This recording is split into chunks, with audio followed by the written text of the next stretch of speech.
That right there, applicable. That right there, it's not on the screen yet. That right there is an underrated joke. That is an underrated fucking joke. My God. Oh, that is based. That is very, very based. That is very, very based. Doing some very based things. Doing some very lit shit. Oh, Lord. Have mercy. Also, you're gonna be hearing a fan in the background today. I don't care, Lord, to bring out my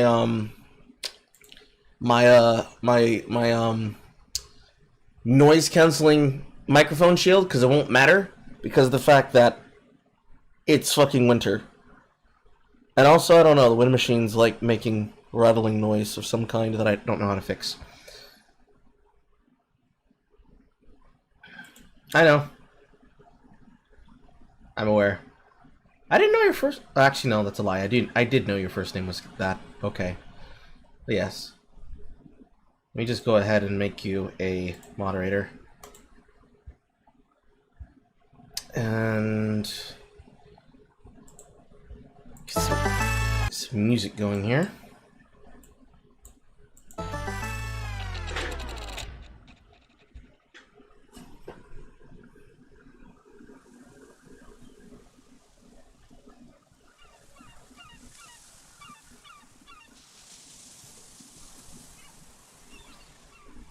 Just doing some small cleaning because I tried moving my keyboard out of the way because I'm gonna repair my my shades, and I just felt the underside of my keyboard and it was just very fucking grimy, and it also looked grimy, and I don't have a lot of isopropyl alcohol, but I have enough that I can use it with Q-tips to try and clean it, because I just need to take time at some point and just clean the keytaps if possible. Actually, I have disinfecting rags. Hold on. I'm being lazy.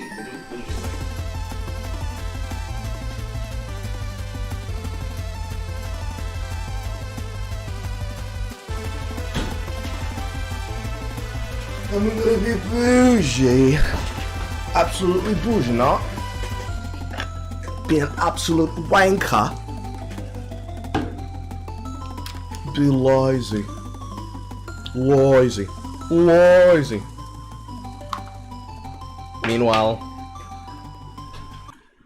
Paleoanglism's just rolling his mind, going like, "You cheeky fucking wanker. You disgusting Yankee fuck. How dare you butcher my Queen's English."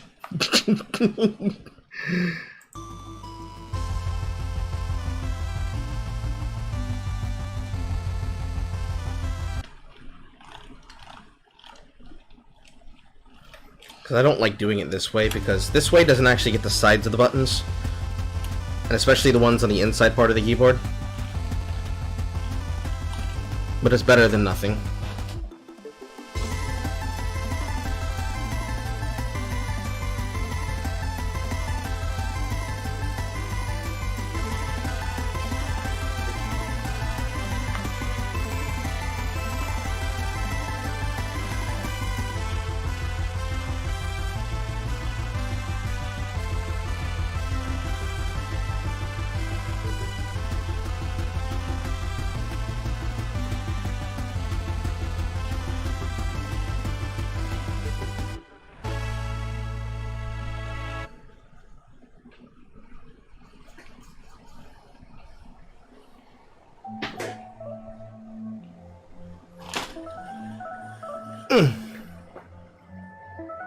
Okay.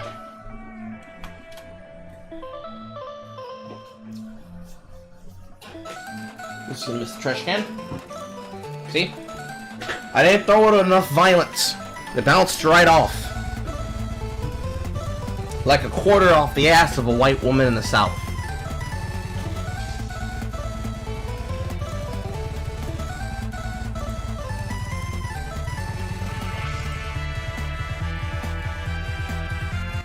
It would also, if I didn't play that in double time, wouldn't it?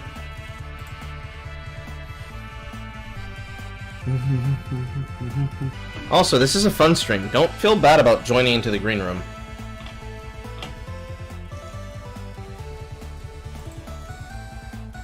No, I haven't. It's because I'm very bad at it. Your Cockney accent is better than your average British accent. True. Shit's broken at work. Yay, you got here just in time to entertain me during the outage. Cool. Now, if we can only fix the French... Listen, you can't fix the French, okay? We had to be the ones to bring those goddamn...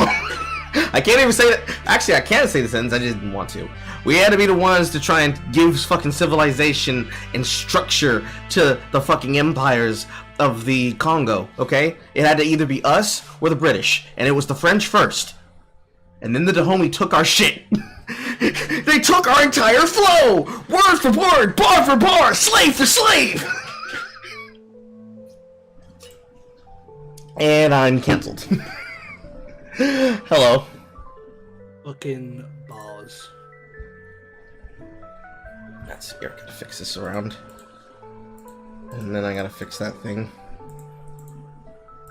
So I think I talked about it the other night. And by the other night, I think last night or some point during this week. But I'm floating the idea of just starting a subreddit and just setting and forgetting it. I need allowing it to metastasize on its own. Yes. Like, I need to get on top of making them for the fact that they need to exist. It's high time. Even if I don't fucking like the platform, they just need to exist. Well, that's what I mean. It's like one of my favorite things about the Mauler subreddit is the fact that Mauler actually despises it. Because it's where the like small portion of like it's where the small portion of like whingy EFAT viewers go to whinge about particular guests. Yes. Like, I need to allow, because I can't allow them in my Discord, I actually use it. I need to allow a place where annoying fucks, either outside of like the comment sections for live streams, or inside of like the comment section of debate type streams, or conversations I have on other people's channels, and other content like that. I need to have a place to allow that content to accumulate on its own, but separate of yourself, and Oyster, and myself, and I guess also Ben, although I don't necessarily count him as a... Why did they put my shampoo in the same bag as my fucking equipment for my eyeglasses? This is very fucking backwards. Anyways, I need to put it in a place where it is separate from the collective of us, but at the same time, it serves its purpose, and I don't have to think about it as much, as opposed to thinking about it in the fact that I have to then get up, look at it, see the dumb shit being posted about me, remind myself, you did this to yourself, Carl. You could have just stayed a non-breeding bowl. You could have had tons of money and made a bunch of shit on the internet. And had sex and porn. You could have been male Amy, Carl. You could have just been male Amy and been happy with it. But no. You wanted to be a content creator. You wanted to be on the internet and have fun. You stupid bitch.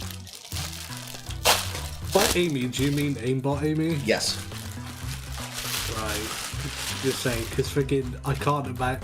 Like, I understand, like, knowing you, I know you are somewhat of a male aimbot Amy, but I can't imagine you going full Amy. That would be a sight to see. I'm not pulling a Nakata avocado. You will never see my butthole. Never see my butthole. You will have to pay me. You will have to pay me. I refuse. Kaga kotoyo. Shigao. Nande desu? I'll be honest with you, Carl. I wasn't asking. Unfortunately, there are people who have. And unfortunately, they're furries. Because once, exactly once, or maybe twice, I showed mercy to furries by being like, listen, you people disgust me with your contemptible opinions and your mindset and your attitudes, but you're not fucking dogs like Carrot or Wolf. You get a pass from me. And all of a sudden, it came to my realization, oh, I have a lot of people in my audience who happen to be furries, apparently. And now, the non-vocal ones are being more vocal than the other ones. This is dangerous. I didn't know I'd be agreeing to this shit. Oh no. Oh no. Now it's a whole fucking thing entirely. And it's not like it's a bad thing. It's just there. Aimbot Amy makes Yeffy look mild in comparison. I mean, in terms of Crystal, that's part of her name.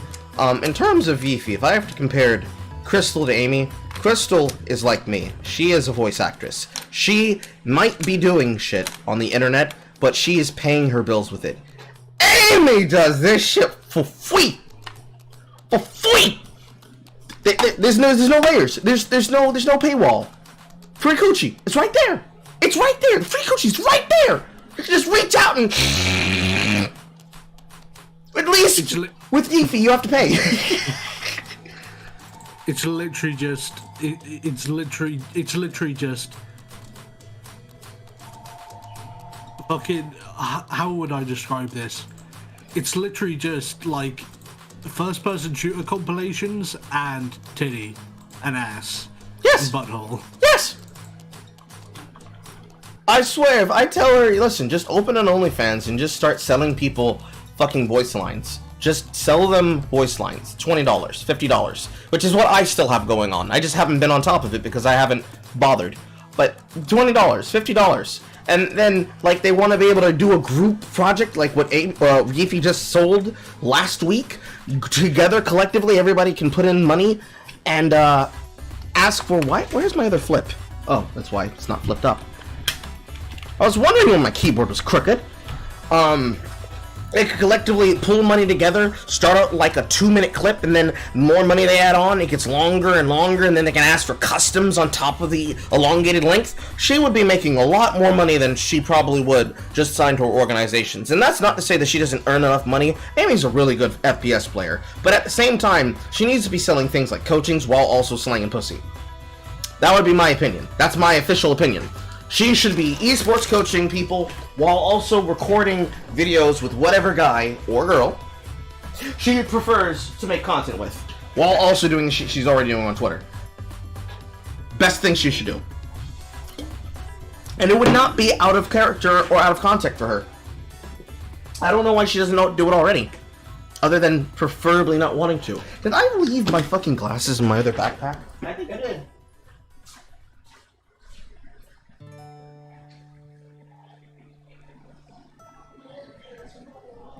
Very possible you did.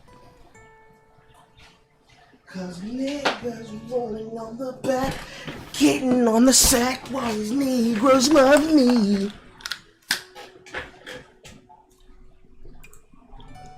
Let's see here. Get this fucking thing fixed. I don't need that there. Shit off, hey. I need this. Close that. Give me this. Give me all of this. And then... I know this is somewhat old news, but did you see that Tyler 1 got what is effectively a lifetime ban on Overwatch 2? I heard about it, but I don't know what for. And I'm not sure if I should care. Apparently it's just for general toxicity. I mean, I guess... He's, basically, he got what is effectively a 5.5-year ban, but people say it's a lifetime ban because that's pretty much about the lifespan of Overwatch at present. Based! I don't know any person who seriously is playing Overwatch. I know people who play it with their friends in all of the custom modes, and I know people who have played it before. I own a copy of Overwatch, but I can tell you something I haven't done in a very consistent basis of 3 years, and I'm proud of it. I logged back into my Blizzard and Battle.net account. Not even to touch Diablo. Not even to play the Diablo 2 custom server group that I joined in the interim while I was building my computer. I haven't logged back into it because I don't care to, because there's nothing that company can offer me.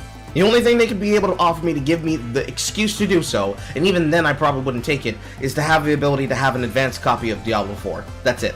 That's the only thing I would want. To have the advanced copy of Diablo 4 with the caveat that they also give me free DLC. That's it. And even then I wouldn't fucking care. And even if that is true applicable, even if it's a ban from the chat, Why would I care about these companies' opinions? You motherfuckers have tried to ban people for less. And even then, it's not justifiable. Because, let's use my situation as an example. I've got niggas jumping into my audience, using your video game as a branch point to spread further toxicity from the game, to my audience, my further community, and to the game's player base as a whole. Because they're mad that they lost a game.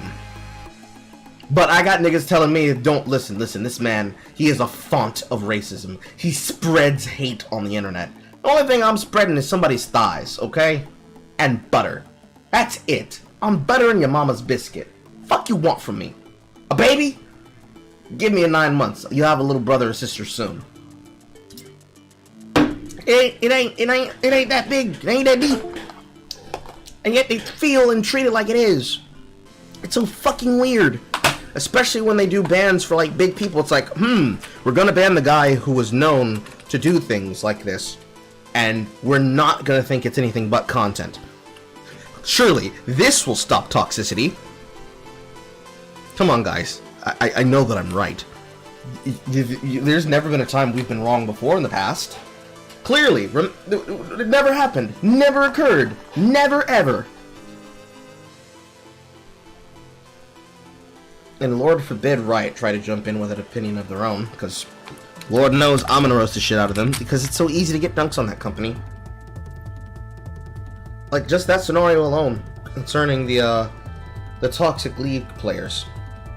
The entire point of that debacle in that conversation was, hey, here's a hypocritical standard your company supports. Here's people demonstrating the very same thing that you attacked iShowSpeeds for and tried to ban him from your game for. Are you going to punish these kinds of players? No. Then I don't care what your opinion is. And then those players come up and say, well, see, look at how you're talking. Look at how you're reacting. Look at how mad you are. It's like, you are the guys that jumped in my audience to call me a hard R negro multiple times. Who's actually winning here? Who are you bullying? I laugh at niggas like you. And from there, it's like, think of a company, figure out what their opinion and their stance is when it comes to this kind of thing, and basically ask them on the moment. If a streamer comes to you and says, listen, I literally can't play your game because these users literally won't stop being toxic to the point that it's actually distracting me on my stream because I have to check messages and block messages as they're sending shit to my audience, and then they try to tone police me about it. What can I be able to do to improve my gameplay experience, and what will you do to fix it? If your answer isn't to do the exact same shit that you guys do all the fucking time, I literally don't know what to fucking tell you guys. I honestly don't know what to tell them. Because what can I say? It's like, it's not really your fault. Like, bitch, it is your fault. This is your audience. These are your people. Take care of your people. And if you don't take care of them, I will. And you're not gonna like what I do. Because then it's like, oh, you said multiple obscenities multiple times while staring directly into the camera, Carl. Do you think that that's what is supposed to be applaudable? It's like, these people came to my stream and called me every variation of the worst word possible. And to mock them in the fact that they can't say hard R, I shouted hard R with at least 97 new variations of a word playing off of octoroon and monkey. That's content. I should get an award for that. Let me get a streamy, please. I don't know what to say when it comes to like moderation like that anymore. Because like, on one hand you could say, yeah, we have to be responsible, and you also have to be responsible as people who play our game. But when you're the kind of people who make company deals with Saudi Arabia and guzzle Chinese semen, what are we talking about? Like, what are we talking about? It can't be money, because I can't do business with shit like that. And like, the conversation, and I apologize for going a bit too autistically, but there was like multiple people talking at once, so I just started writing things down, and I just started unloading arguments. I can get deeper into them here, because it all actually ties together. When people do dumb shit, and then turn around and ask corporations and companies and whatnot to be the people to fix all their issues and make things easy for them because they're too lazy to do the work, What size screw are these?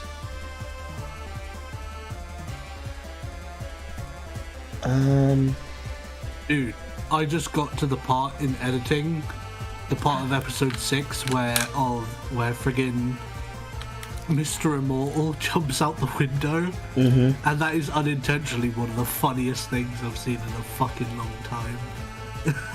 He jumps out the window, Morty! It's the funniest shit I've ever seen, Morty! It just comes so apropos out of nowhere, just these two women just being absolutely fucking toxic as shit, and he's just like, fuck this shit. Just, I'm out.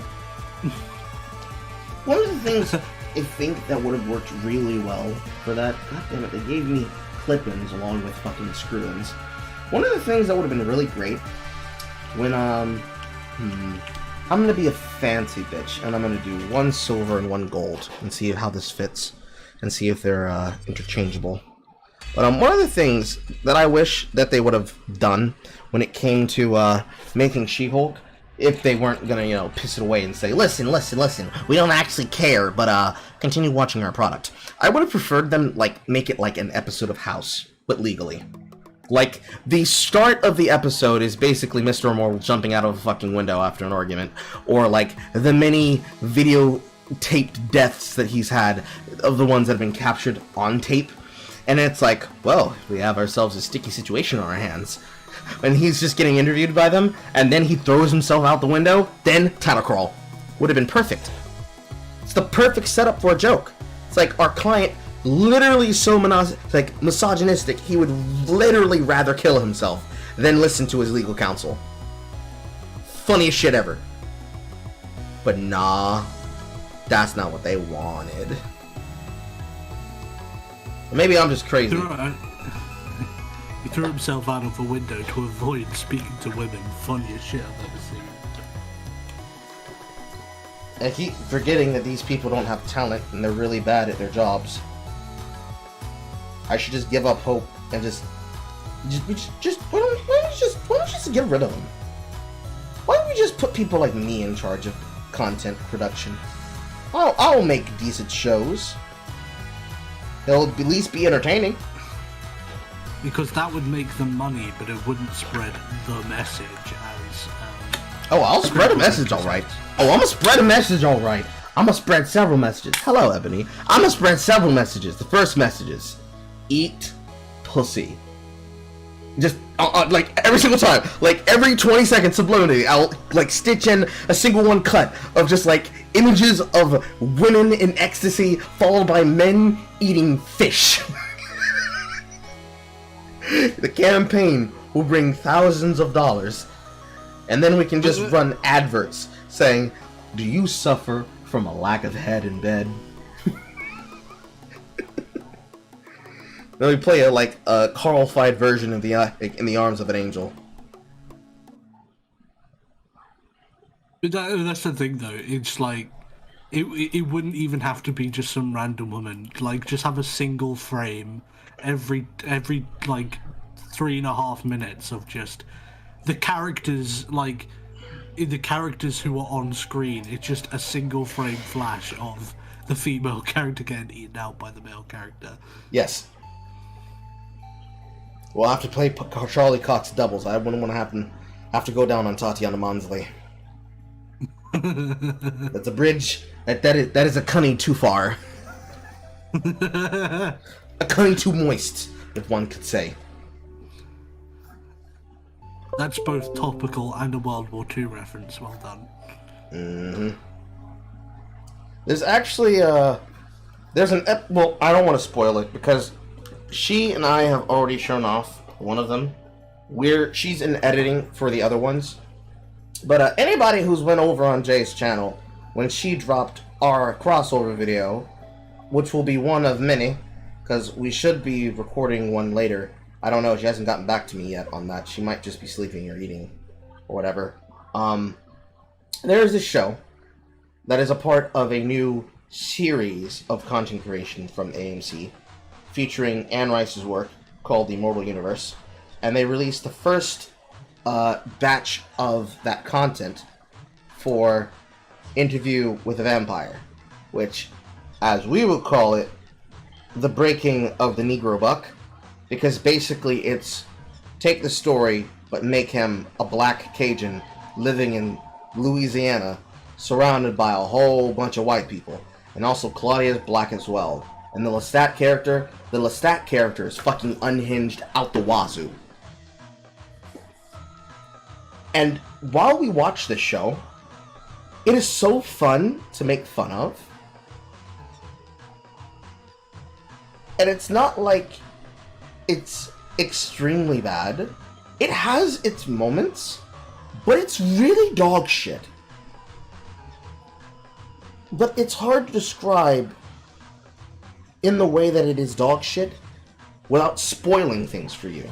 So, she and I just started recording for it because after one episode of She-Hulk, she just showed it to me and was also showing me another movie at the same time.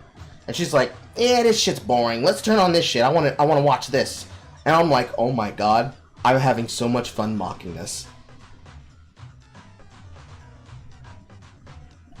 And now, they have been recorded, except for the finale. I don't know when the finale's up. If it's not already out, she'll probably tell me. And I told her I'm up to fucking record it today and tomorrow. But when those things come out, guys, you guys are going to laugh your ass off. Although, there's going to be a lot of racial obscenities. Because the show made me racist. The show made me racist. It made me racist, guys. You gotta understand. I think these are the smalls. One thing I would love to do at some point in an indescribable level of future would be to watch one of these terrible shows with you and Jay, just because I know I would be just as up for that sort of shit as you two clearly are, seeing as you do it on a semi-regular basis. I also noticed that you got to record with Mauler and Rags, which is great. Congratulations. Yes, the crossover finally happened, but I don't feel like I performed as well in that outing before. That's from at least a few months back. I want to say around maybe April or so.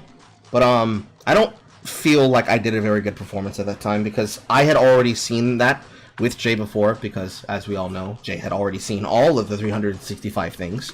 But there was one thing. Okay, so convex. Is this 3/6? Is this 3/6? No, that's the screw tip, the screw cap, it's the convex washer. So that should be the.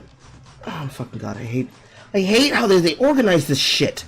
Oh my god! But I don't feel like I did as well as that performance because. And I don't say this to be mean or rude, but Mauler is great, but Rags is intense.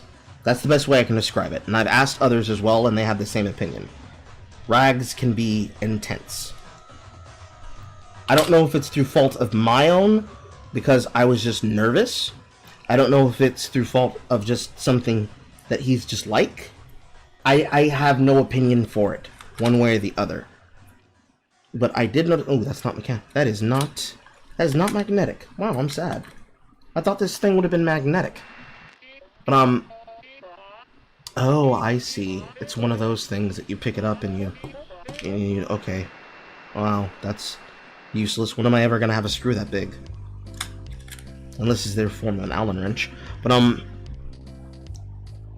during that recording, I could very well feel that he was just annoyed with my presence. Because it's not like it was hard to get a word in edgewise, but I felt like there was never really a good time or opportunity to like jump in and make some humor along with him. It was mostly Jay and Mauler and Rags, and then occasionally, like every so often, I try to get a word in edgewise, but I felt like, nah, this ain't the right moment. This doesn't land well. And I came off feeling a bit timid.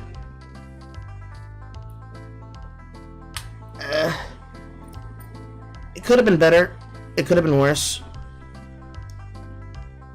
That's all I can really say about that, as far as that is. That is way too long, screw. It's way too long. At well, least it fits. Obviously, I've never talked to the guy, so I can't speak for any personal interaction, but I mean, from what I have seen, I do think it's just a case that he is a rather intense person to the point of being like, to the point like you are even like Mauler is basically the perfect person to deal with Rags, because Mauler is just laid back to the point of like laid back ad absurdum. Like, he is just ridiculously chill. And that makes him the perfect foil for Rags, because like you said, Rags is kind of intense. I don't know if it's from... God damn it, these things are so small. Once I drop them, I can't find them back again. What?! Can you hold on a second? I'm kind of doing something very important. When it came to, like, talking to them off the cuff, it wasn't that big of dropped again. It wasn't that big of a deal, but when it came to, like, content and then talking about the content, I'm not sure if it's because he's had years of being on YouTube and he's just gotten accustomed with how they do the EFAP minis. And she's releasing this on her channel, so I don't know if he'll be doing a cross-release on his. I imagine not. But being in his presence, the first part was like, ah, yes, Carl, you are here on Jay's good graces. Don't fuck it up. That was my first thought. Because not many people realize the way that I act, this is backwards, the way that I act on Twitter is not the same of how I act all the time in person. Some people have yet to realize that while I do not lie about things that I get involved in and things that I associate to and around and with people, dropped it again, I do not behave in the way that some people very clearly seem to believe. Let me just do it over the fucking yellow top. That way I stop losing them as much. He said, and then it bounced right off the fucking yellow plastic. I don't behave the way that a lot of people assume that I do, and I see everybody talking in chat. Thank you, by the way. Hello to all of you. I will get to you in a moment once I stop dropping this screw, the way that my father dropped me down a flight of stairs.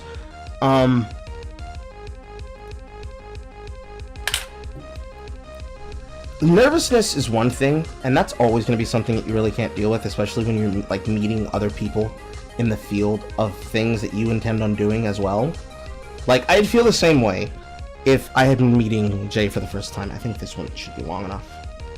Yeah, this screw's long enough. I would feel the same way if I was meeting Jay for the first time, right? Or if I was meeting Mauler for the first time, or The Critical Drinker, or anybody from Friday Night Tights, or Gundam, although technically Gundam would be lesser than, because I technically already know of him, and he's been in the chat before. I just haven't spoken to him personally. And the same thing with people like Dev and whatnot. But there's something about the element of interaction with some people like Rags that it sticks with you more. The feeling of not wanting to make a bad impression and then becoming nervous that you forget yourself, or you become nervous and fumble. I don't want to end up putting out bad content that's bad for everybody to watch, because I don't want to pull a Rucka Rucka Ollie during that's upside down. I don't want to become a Rucka Rucka Ollie during Temple Live talking about Confucius in a conversation concerning modern day politics. You know what I'm saying?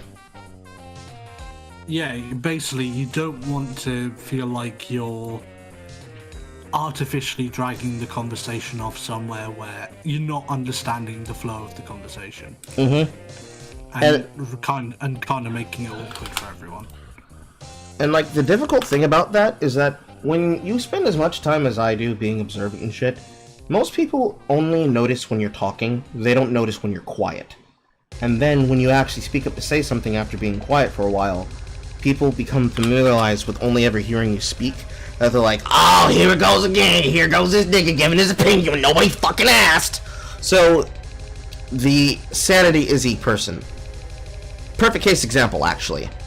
Person upset about what I said and very clearly not getting the basis of my point makes a 3-minute and 11 video clip chimped out of my technically 640 minutes of content from a tweet that had a meme on the top that said, "Bro, listen, none of this fucking matters."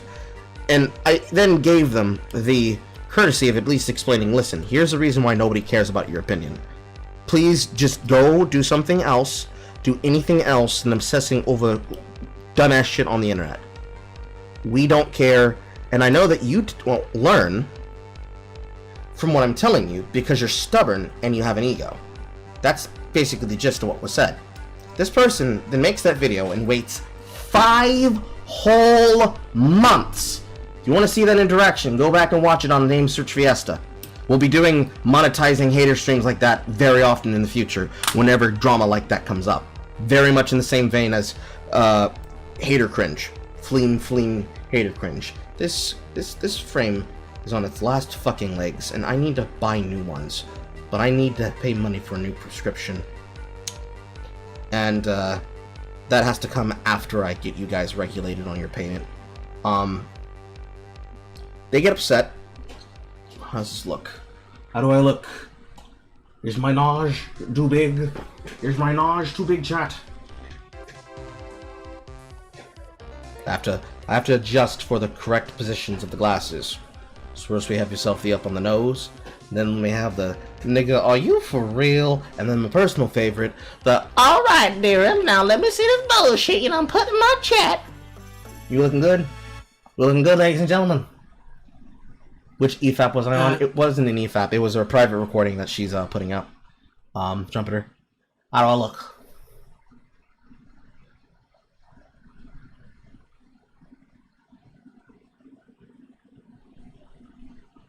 I also think that there's this kind of parasocial misunderstanding that people have that that all YouTubers in the same space get on.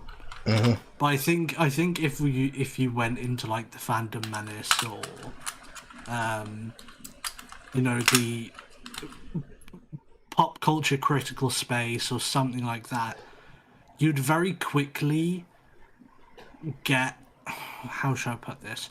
You'd very quickly realize that there's like inside, like I guess you'd call it inside baseball, like an inside inside drama, like that they don't release publicly, that you've never heard of and would never expect, and quite a few people who you thought were like the best of friends because they're always on stream together actually don't really like each other that much at all.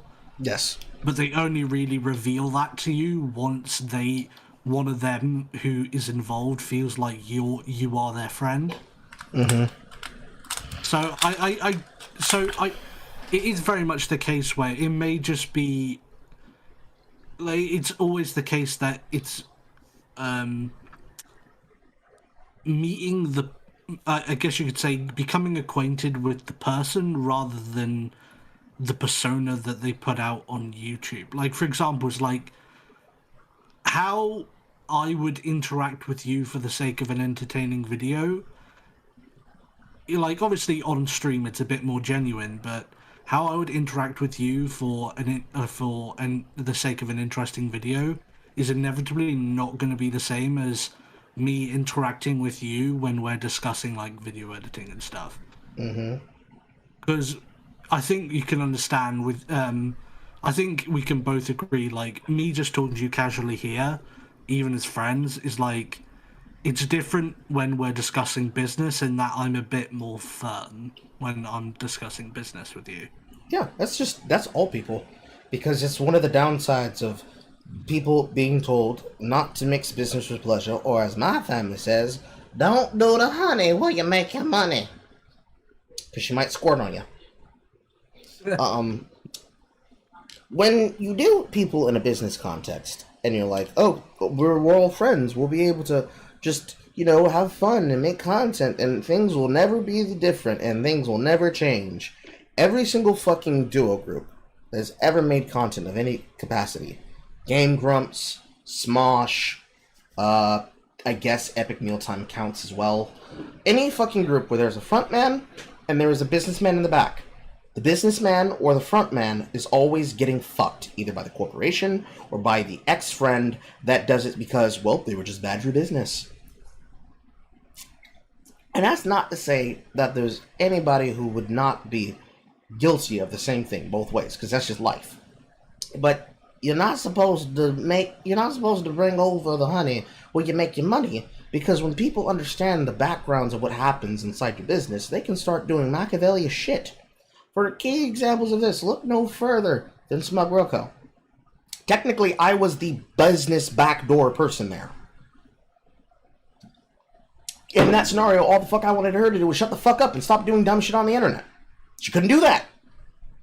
And then, to try and save herself, she comes to me, begging, crying, saying, please, Carl, please, my ex-friends are after me, please, please, please, please, help me, please, please, please. And on her way out of the door and out of relevance, she fucks over every single person who had ever associated with her, including the man who she was having a virtual affair with. Well, he was cheating on her sexually. Technically speaking sexually, but hey, I don't have a barrier of judgment when it comes to people doing things like internet cyber sex. If you're willing to fantasize about what you're gonna do to somebody over a text chat, I count that as cheating, especially if your wife is fucking disabled. You know what the fuck you were doing, Ash. She fucks over everybody, including the guy that she's cheating with, and basically craters her boyfriend's self-esteem about himself. And then on the way out, says, no, this is all that goddamn Negroid's fault. And that's why that's a meme that is stuck in my audience for the longest time. Not only because Negroid's just funny, but also because if I am a person who will put myself on the line, reputation and all, and the best that you can give me is, no, you tried to stick me up the back because you told me stop being cringe, and I said, no, I like being cringe, you kind of deserve what you have coming to you. Now, this is gold framed, so this should just be double gold pads. Unless I can just test how soft these are. Some of these are softer than others. I don't want hard plastic on my nose, because then it just leaves a divot. You know what I'm saying?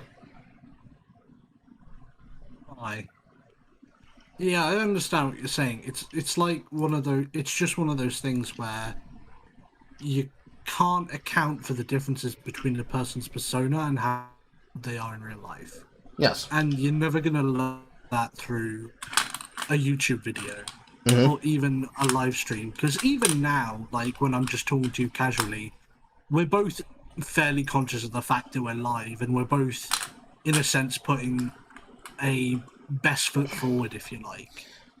Like, we're both conscious of the fact that we're on a live stream. Okay, yes, that part I can agree with, but if you were to say, like, we're both conscious of it, I no longer think about it anymore. I sit in front of my camera, recording or live streaming so much that I sometimes forget the camera's there. Or I just happen to forget I'm in my house, and I hear my mother's voice from the other room, and I'll occasionally use my real voice, and people are like, I didn't know Carl's voice goes that deep. Yeah, I was surprised the first time as well. It's like, people don't realize that I don't sound like a black, niggardly court jester. That's not what I always sound like. That's one of the learned voices I learned to take part of when I started doing voice training. Not that kind of voice training. The paid kind of voice training. I learned, and I'll find a music track to play soon. Hold on. I could do too far up the nose elderly librarian, but I'd rather just put the elderly librarian right on my face. You know what I'm saying? Playlist. Ooh, I found this one fucking video game song from one of the old racing games. I think it's SSX Tricky. Oh, by the way, how are you with classical music? I like it. I prefer Baroque. Excuse me. Because... Baroque. No, it's not someone by any like classical composer. It's just that style. Yes. Because if you want a if you want music from a video game that won't get you copy striked, because I used it for like ages and ages. Do you know the opening music to Devil May Cry 4? I do. You know the song that Kyrie sings? I do. In the church? Yeah. Yeah. If you play that on your live stream, you won't get copy striked, or at least I never did, and I used it for like over a year. Okay. Because after Jay told me that I don't lose super chats because of shit like that, I started caring less. I cared immensely when I first got monetization, because who wants to lose money? And it's like, oh no, I lost all that money because I just played music that I thought was safe, but it's technically not, because you motherfuckers will steal anybody's content and claim that it's yours. Warner Music Group. Oh man. But I've started expanding my my portfolio of backlog music to use. I at least need to find a portfolio of the music that I use when I edit my videos, so that I can hand it off to you two. But let me finish that thought after I find out what the hell it is that she wants. I'm gonna be right back, chat. I leave you with music. What do you need?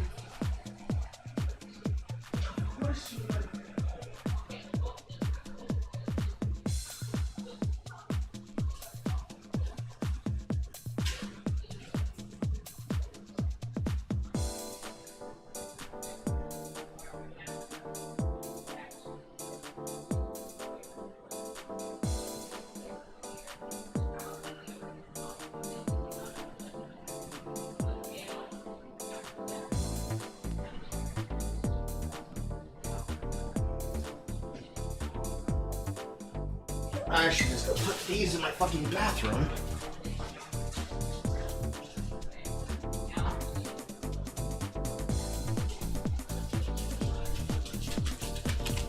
I need one of these things for my facial shit, but I'll do that after I'm done with my glasses. I don't think anymore about what happens on camera. There was a period in time during the transition from year 0 Carl, which was like directly 1 year before my friend's death, and then year 1 and year 2 Carl, which is where my depression about his death was at the highest, when I was pushing for affiliate on Twitch, when I originally gave a damn about any of that shit. There was a time period where I thought, oh no, I made the wrong enemies, I made bad associations, I'm gonna get ratioed, I'm gonna get cancelled, they're gonna attack me, they're gonna hound me. Especially after the first attempt that was made on my life from the Renthemus stalker, who tried to plug me with the Saiga. Ever since then, I've progressively cared less and less about my antics on the internet, and obviously, my attitude and my maudlin irreverence towards them have grown more and more over time, to the point that I don't care about what these people say anymore, because I know what these niggas cheer for. They don't have any real capacity, in my mind, of control over me, because there's always this weird thing that people do, and I've described it before, but I'll describe it for people who are not common to hearing it, or this is their first time coming here, because I know some people here are new subs. There's this weird thing that people do, where you will talk to them. Oh no, I lost the chat now. Oh no, I have to use the in-browser. There's this weird thing that people do, where they will say dumbass shit. Using Izzy for an example. There's some dumbass things that they'll say. Well, they'll say, yeah, but you say you don't care, but yet you're talking. And it's like, yes, I don't care about you and the fact that I won't remember who you are in a week or a day or a year or a month from now. And it requires emotional response of memory through the humor that I have, through talking about it, that I'm like, oh yeah, that motherfucker. And it serves as a literal footnote in my memory to something, but that does not mean that I care so little that it has no real effect, or that this is really hard to manipulate, or that I would have no further purpose to why I choose to say something or why I choose to comment on something that I'm talking about. And the fact of the matter is that whenever I choose to talk about a topic, I only care in the interest of the thing that I'm thinking of and that I'm discussing. A perfect case example of this was any person who witnessed me talking to Poe on the timeline a couple of weeks back about Jordan B. Peterson, and about how Poe misunderstood and misrepresented how Peterson's opinions matter towards this political climate, and when he first originally made his messaging. One of my biggest ardent supporters, which is the Alabastard, I forgot to ask her what her first name is, but I'm sure if she shows up in the chat, she'll remind me. One of the things that she mentioned in the conversation, because Lord knows Poe does not listen to videos, one of the things that I mentioned was the fact that Jordan B. Peterson's opinions didn't really matter. What mattered is that people said, this man is trying to get us deplatformed and dehumanized, and therefore people made a stink about him to the point that he became a figure that now has a parasocial following amongst his users because people tried to demonize him and cancel him and remove him from his money, from his audience, from his teaching gigs, and then made fun of him when he got addicted to opioids because of his wife's near death and his coping through her medical cancer. The problem there isn't, oh man, Carl's just trying to mock Poe on the timeline again, he's just bullying him for no reason whatsoever. No, there's a reason. And it's because if he was to have a conversation with somebody seriously about that, if it wasn't Cajun Carl, but it was British Carl, if he was having an argument with Sargon and Short Fat Otaku, and he tried to explain how actually this is what I was talking about, this was a part of his original messaging. Okay, that can be a part of his initial, that can be a part of the original messaging. All it matters. What matters is, where is it right now? Where is the conversation? Is it involving Peterson in any case at all? The answer is no, because the people who took that information did not care. Is this a clip-on? It's a clip-on, fuck. The people who said they cared about that information did not care as much as they did want to antagonize people they considered to be the other that they could bully. They didn't care about the conversation, and they did not care about Peterson. They cared about using him and his arguments. They cared about, say it with me everybody, it's the special word of the channel, using them as cudgels! They cared about using people and conversations and topics and ideas as cudgels to threaten other people with. In and out of context. Fuck, I dropped it. Oh, it's gone now. Get another one. It's clear and it's on my fucking floor. I can't find it. It might as well fall into a black hole. Please tell me this one's not clip-on too.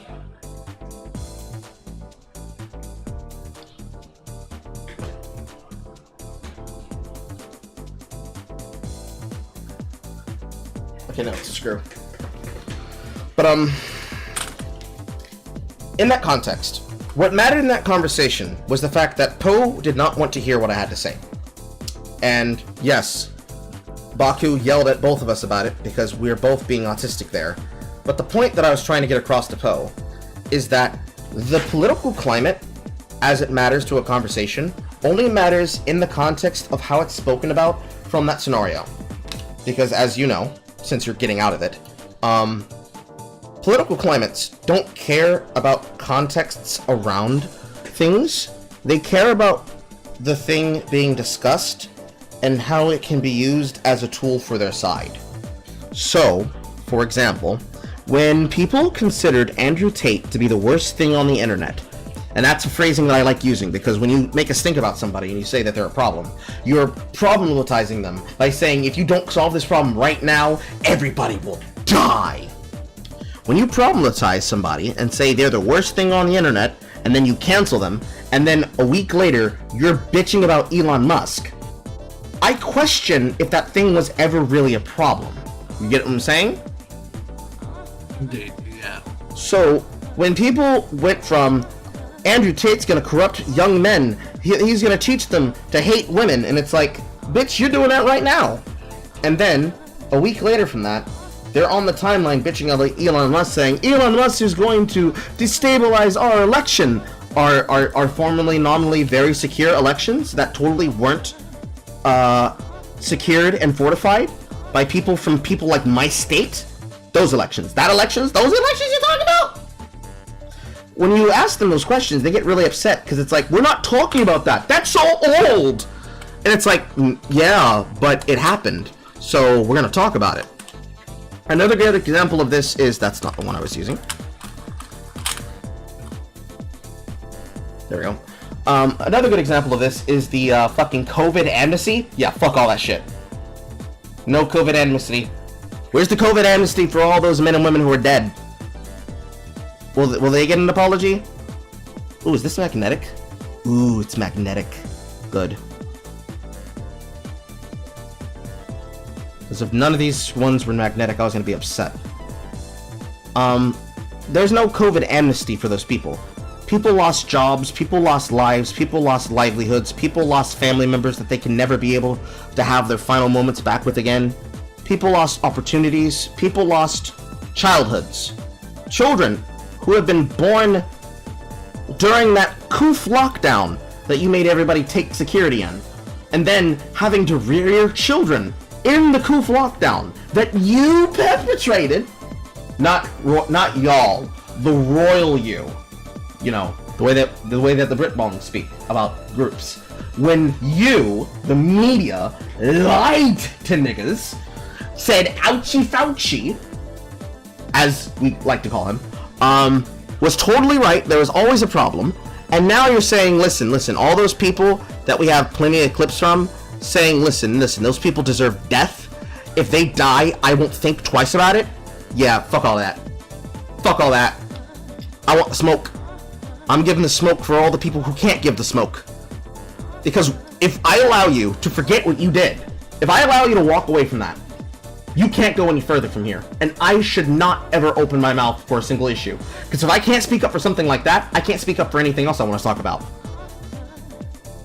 Like, you can't talk about Black Lives Matter at the same time that you're not willing to say, listen, all of those riots and all those deaths that were had because of those riots, maybe they didn't have to happen if people actually tried to talk through their problems instead of trying to silence their rivals. And it's like, no, we couldn't allow them to speak. They were Nazis. All of them were Nazis? Yes, clearly. And why were they Nazis? Because they kept asking too many questions. So what does that make me? Well, not you, Past Carl. You're one of the good ones. What makes me one of the good ones? You shut the fuck up when I tell you to. Oh, I see. This relationship only goes one way. And to tie this back around to what we were just talking about, that's very much what a lot of these conversations with those kinds of people go as. It's a conversation where clearly the power of this dynamic only ever goes one way in this interaction. And like, at the end of the day, I can say, yeah, it was a fruitful business experience, and then I took what I learned from it, and I made content of my own, and I was satisfied with that. But at the end of the day, there's also that niggling feeling in the back of your head where you think to yourself, I feel like if they would just let me in, that I could be a better asset to them. But they won't let me closer to them.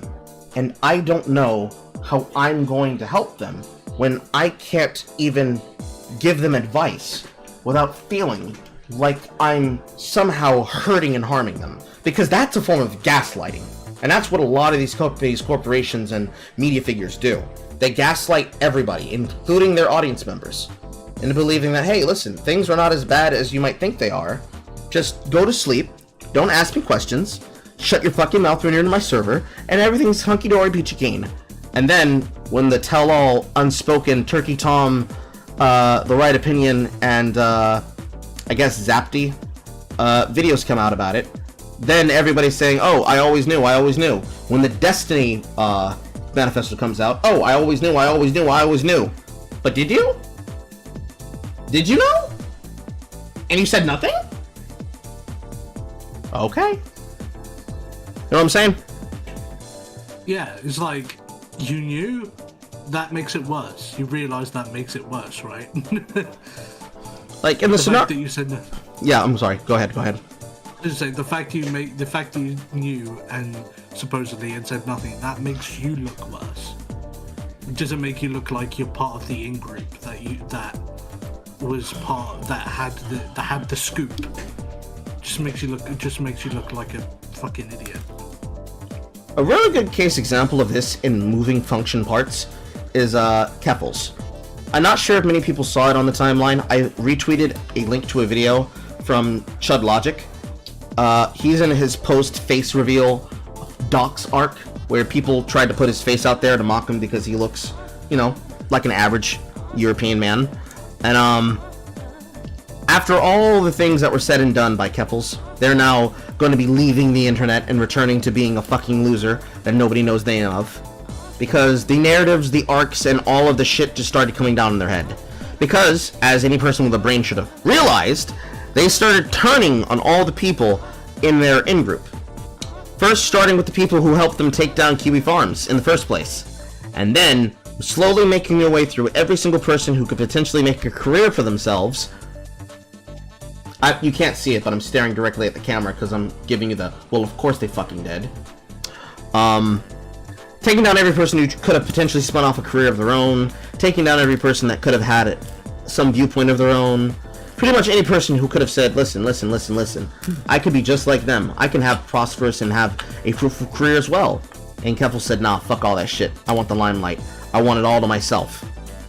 All of that has been revealed and is now admitted by Keffels herself, Clara Serenti. And in terms of at least drama, this at least is true about drama.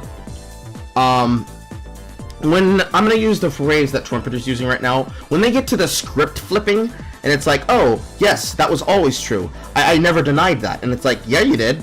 You actively denied it.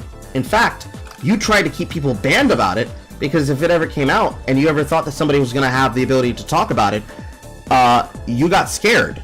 Because you wouldn't be able to fight the narrative. Because you were scared of the narrative. So, like, which one is it? That's hilarious, but it's funny on a deeper level for several different reasons. People don't realize it, but there's gonna be stories, there's gonna be history classes, this screw's too big. There's gonna be history classes around histrionic people like Keffels being a perfect case example of the kind of users that make up this time period of the internet. This is a hammer nose. Ew, you can't screw that. It's gonna be the perfect kind of time on the internet where you're gonna have all these users that are gonna say, I was there during the golden years, back when that person first made their bones. And it's not gonna be like the years of something awful. And it's not gonna be like the years of Channel Awesome either. It's gonna be this really dark period where every single content creator basically either has an evil secret dark past that was revealed by a tell-all interview, like they always do now, or a slow building of a mythos behind that content creator that is only spoken of in hushed tones by the people who were there back before the content went live or was made more accessible. Where you're gonna see old clips of them, kind of like how people now, because Basherverse died, because of the Vakoof, how people saw Basherverse after his controversy involving him and his girlfriend and the sexual allegations that I think weren't necessarily proven, but were very sus. You're gonna see those kinds of clips where it's like here's what they were like before they got corrupted kind of timeline of content. And like that content is kind of endemic of how most people think. They want things to feel like a movie. They want things to be episodic. And they want to be at the center of, this is hurting my hand, they want to be at the center of a form of attention that they can say, I was there before we exposed this person for who they were. And the scary thing about this isn't, oh man, what if that person's life was canceled? That's always terrifying. But, the thing that's terrifying about that is, not only are you wrong, but then when the controversy comes out, the humanizing effect of just seeing somebody in their element, whether you like them or not, when they show aptitude at something, and you try, despite everything, to continue to swing for the fences, and you keep missing, there is a schadenfreude in that I can't explain. Some people who have seen this kind of behavior on Twitter, you know what I'm talking about. This screw might be too small. The kind of joy where somebody makes an accusation of you, but they either have mistaken you for somebody else, or they're just flat out wrong, and they keep trying to look for some kind of talking point to justify why they should be allowed to continue speaking. Ah, that screw looks like it's too big too. Why are all of these screws too big? All of these big black screws! They're always too big and they're going straight through my nice, white, clear pads! But, there's this thing that happens where somebody either heard a piece of information secondhand, or, yes, very much a Jason Schreier effect, although I don't know exactly what to name this, because it's not just people like Jason Schreier who do this. A person will hear a bit of information of you, about you, or around you, and instead of taking accountability for the fact that they might have misheard information or they might be mistaken of the wrong person, they try to double down and find ways to try and pin you as something that you're not. And they try so hard that it doesn't work out. And there are stories that are told about those scenarios and those situations. I've had this happen to me at least 15 times within the last 5 years.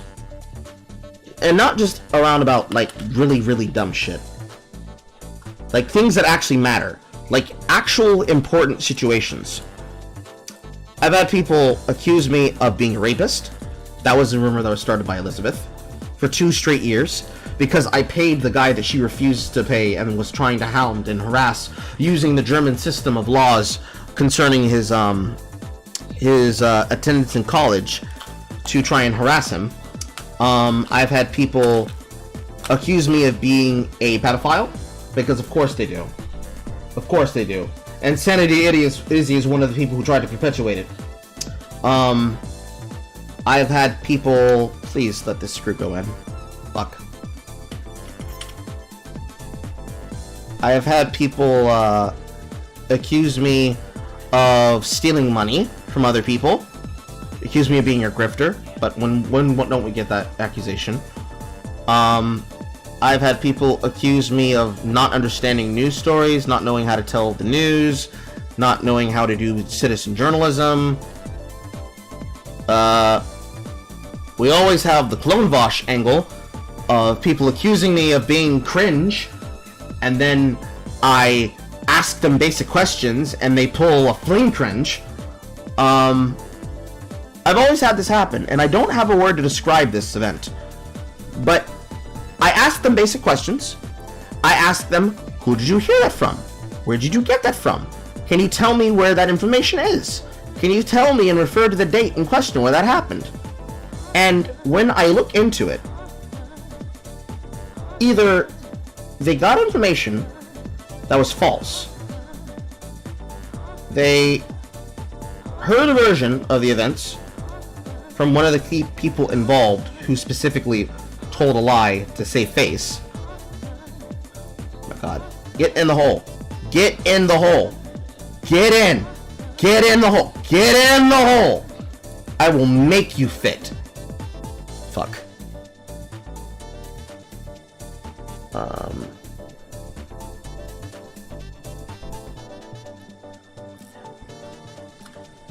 don't think I can use these ones.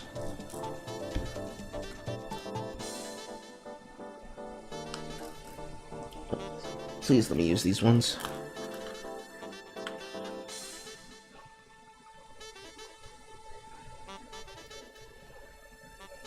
Come on, line up. Line up.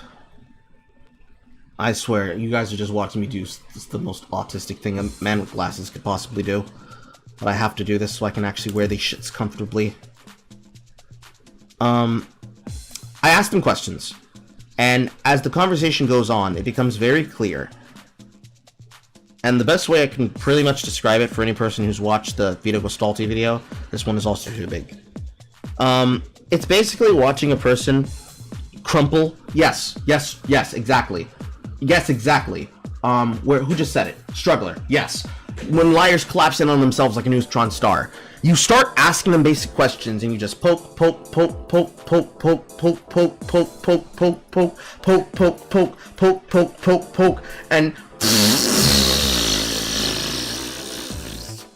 then by the time you're done with the conversation, it's like, yeah, but you still reacted though, you still said something though, you're still talking. Which then leads to the shit that I get tired of. I'm just gonna have to use the oversized ones. I have no choice. These are the only ones that are fitting, and I don't have any other screws to use. Unless I use these ones, but these ones are dirty.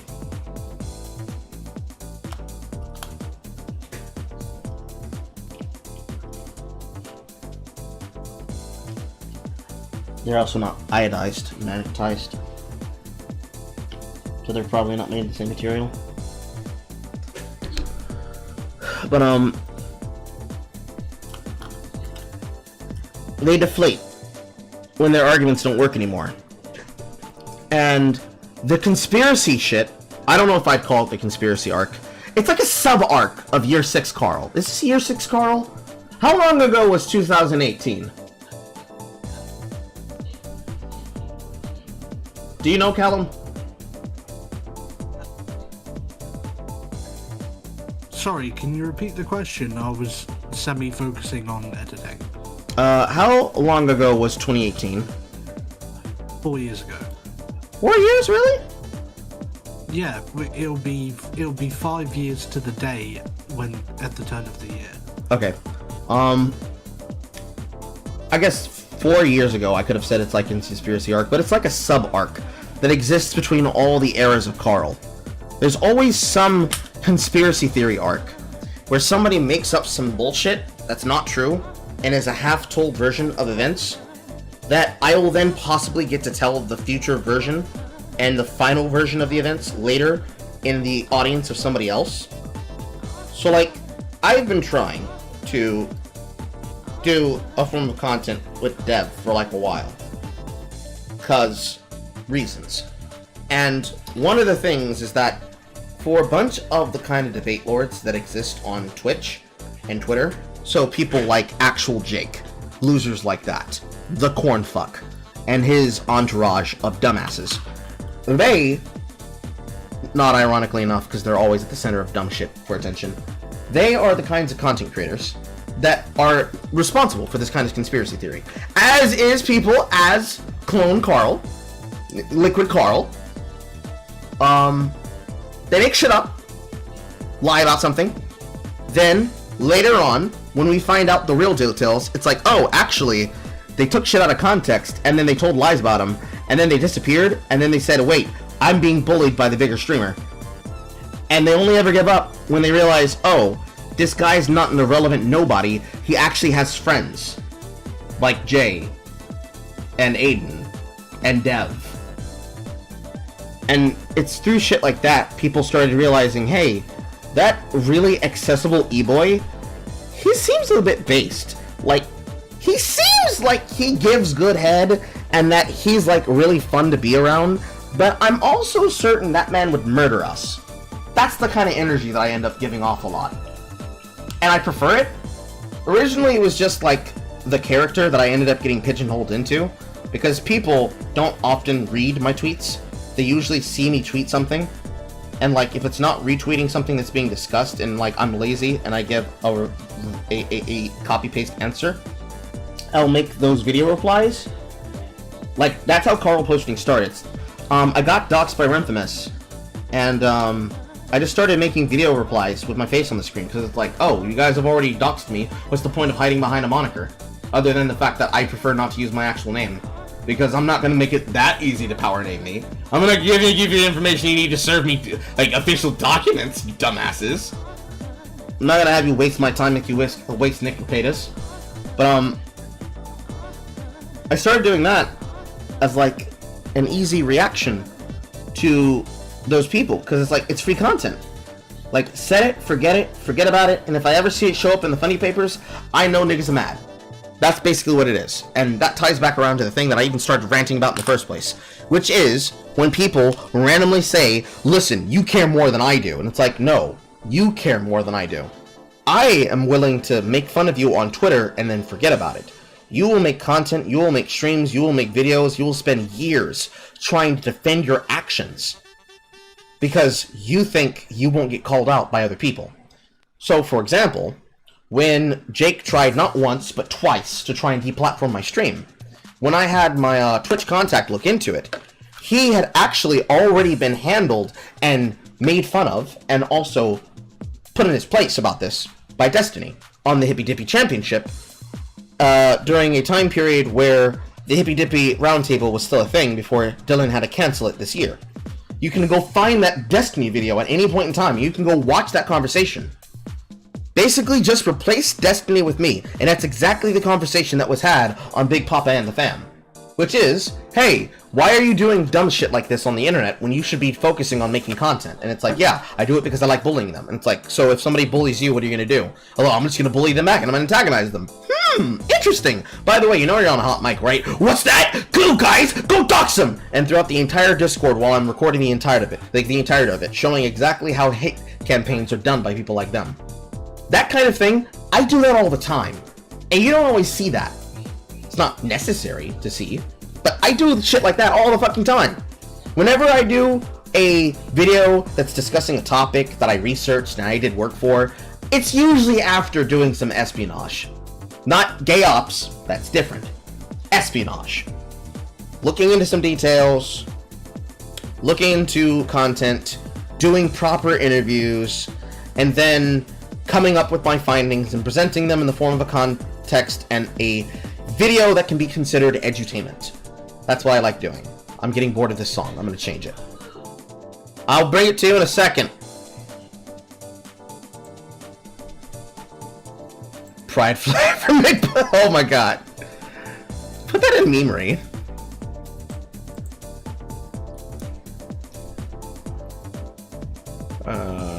Drake 21 Savage. Ah! They already claimed the fucking Soul Reverb mix of fucking Hours in Silence! God damn it! You just never let us have anything fun! This is why we can't have nice things. Oh well, I'm gonna have to go by the old standby.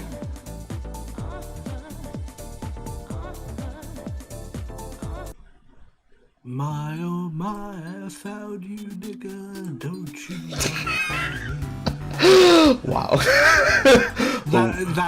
that would be a great chat. If that didn't get copy strike, that would be a great placeholder song for the channel. I mean, I don't know. Would Mario Judah claim that shit? I don't know how litigious he is. I don't know. It's like, besides, has he made any other music? I thought he just made that track and dipped. No, he was doing other shit, but then he started acting manic on stage at performances.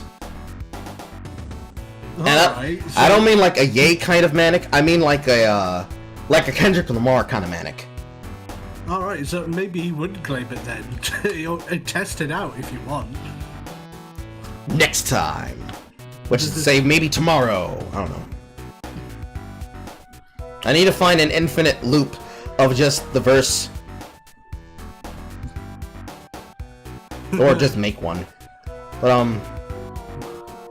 I know that over the years, there have been people who have come and gone from my audience because they don't like the particular way that I talk about content, but I need all motherfuckers to know, I think off a stream of consciousness. I never can tell if these things are clean.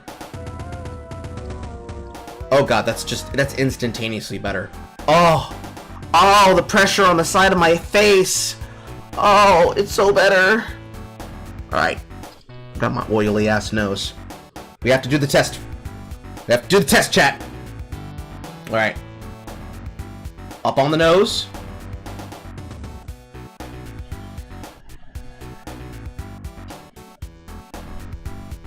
Nigga, you for real?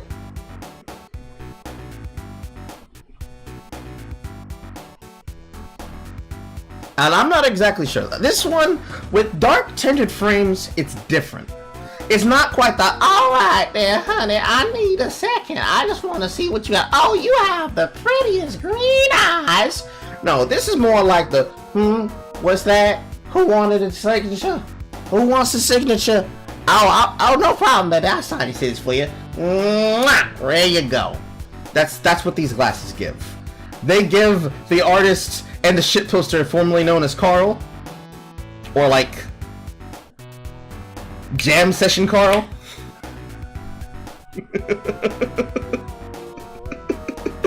Like the affably maybe he's gay, maybe he's not, and maybe he smokes the dick kind of Carl. What I'm saying, this one's got a little sweetness to it.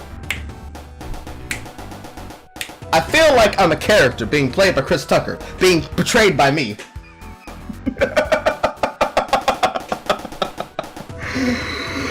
Oh, I know what it actually gives. It gives Stefan. It gives Jaleel White Stefan.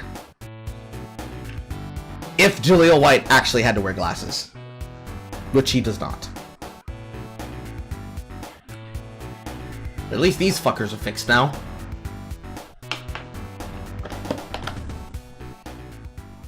Let me go read back in the chat, because I know people just miss watching me jump around the conversation. Welcome to a SinglePlayerCarl thread of conversation topics. I'm everywhere at once. Vaporwave, please. Or do I want Magdalena Bay?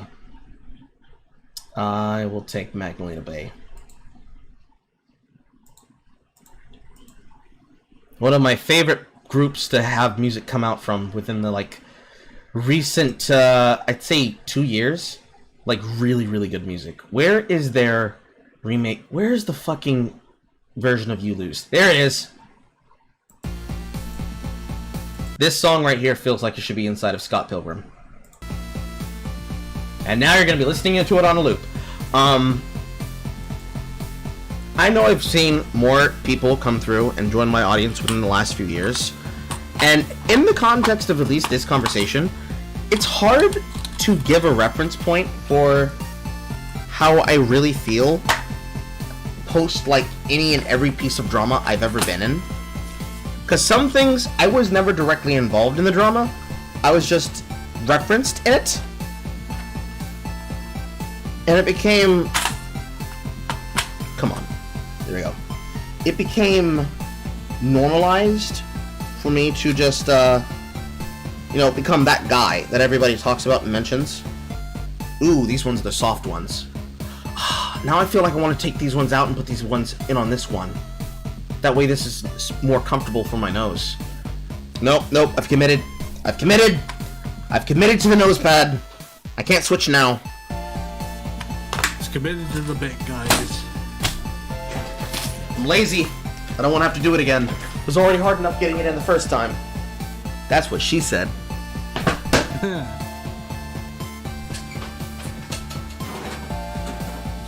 But my lord, that pussy was pretty. Alright, I need to go get it.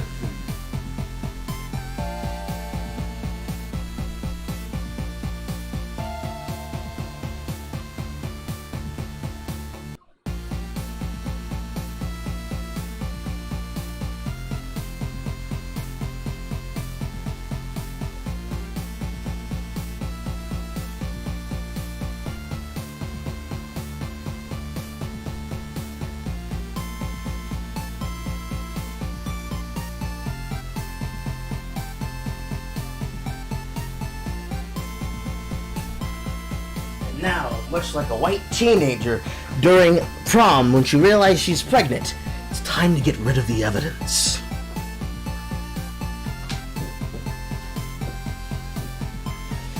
But, I know that within the last few years, I've been at the, I wouldn't say at the center of a lot of controversies, but I would say I've been a controversial figure that many people have tried to personally attack. And some people have come through because of the fact that I was involved in said things. I know that for some of it, it's like a version of me has been told to them, and then they went looking for that version of me, but they never found that version of me, and they were just stuck with the version they found, where it's like, I heard he was supposed to be a super epic, super cringe, super based content creator, and it's like, who is this guy talking about fucking Korean Pie's breeding position and titties? Like, who is this crusty, dusty motherfucker on my screen? Who are you? I don't know who the fuck you are. Why are you important? Who do you think you are? Who do you think I am? Who do you think your mama is? Who do you think your daddy is? Things like that. I wish... If there's one thing I wish I could go back and do, I wish I could be less abrasive. I wish I would have been less abrasive in the beginning. But I was still going through my evolution of my personality. So... I don't think I would have become who I am now if I had been an ass kisser. I'm certainly not an ass kisser. The last thing I like to do is kiss asses that I did not wash myself. Because, Lord forbid, Carl be out here putting his tongue and lips on somebody. Because I would never ever be the victim of a motherfucker with an unwashed ass. But I do regret not being a bit more agreeable. Things could be a lot different. But, whatever. What would a Carl version of Arms of an Angel sound like? A lot of racial obscenities. Like an ungodly amount of racial obscenities. By the way, Carl, on a completely unrelated note, I hadn't realised just how well the She-Hulk episodes were doing. I'm just on a look. I mean, in terms of my channel, this is probably peak growth, but at the same time, that's partially because Jay is involved as well. I know the first episode, I think the best my content on my channel has ever done, slightly too loud, I think the best that my content has ever personally done on my channel has been the range of 3,000 to 4,000. Let's see here. Wholesome Sun, I've got the top 4. Wholesome Sun with 20k, The Cost of Spite or How to Be Like New Guy and Blondie with 4k, The Pain Begins She-Hulk episode 1 with 3.7k, and then Election Night Vosh with 1.6k. Yeah, Election Night Vosh I would count as a meme and a shitpost, so I would take it out the running because it's not like an actual full video. The cost of Spite. Sorry, just gonna say the next actual full piece of content is Roasting Neurality Shit Anime Takes Part Start with 1.4k. Yeah. I think in terms of at least She-Hulk shit, this is like the new era of my channel in terms of content. Like, I still make gaming content, I make it on my other channel, and then I post it to SinglePlayerCarl Live because I have another channel that I don't use, which was Single Player Framing, which used to be the old archive channel. But I chose to not use that one anymore because I want to have a channel that's going to be separate for demonetized content, kind of like what Dev has with the demonetized channel. And I just need to have a place to put shit. And also I just wanted to tighten shit up because it was a lot of OAuth permissions were given to that channel originally on my Twitch, and I switched it around so I could make a new one because I wanted a fresh channel that didn't have any of the old baggage of the last one, basically. I didn't quite pull a G4 TV, I just simply made another channel so I could start branching out, basically. I think She-Hulk stuff is probably going to be the most popular thing I've done. It's just, I'm working on getting out episode 4, 5, and 6. I originally wanted to have out the first 4 within the first month. Then, kind of like how Jay's releasing hers over time, I was going to release it week over week over week to a grand finale, and then announce next content. But, as I said before on, like, the last few BreadTube cringe streams, at least especially the one involving the last piece of content that I did from Signifier, the one where we got the clips of, but bananas are delicious, we still have a whole Manosphere video of his to go through. And I just put it off because I'm like, no, this is boring me. Not only because never does this guy have good takes, but at the same time, it's like, how do I get through this without alcohol? I can't. I need food or alcohol or both. Because I'm gonna hurt myself. It's gonna hurt myself. So, I needed something to do between now and then. And it's way past my birthday. So, I wanted to make review shit, and I also wanted to slowly work myself towards getting through the backlog of what I wanted to do. Because I'm already playing one video game. I stopped after, like, episode 4 and the early part of Ni no Kuni 1, and there's other video games that I needed to cover. Like, I covered Dragon Quest, because Donkey was talking shit. Then, and I really want to play it because I really have been waiting to play a new Metroid game. I want to play Metroid Dread because David Jaff was talking shit.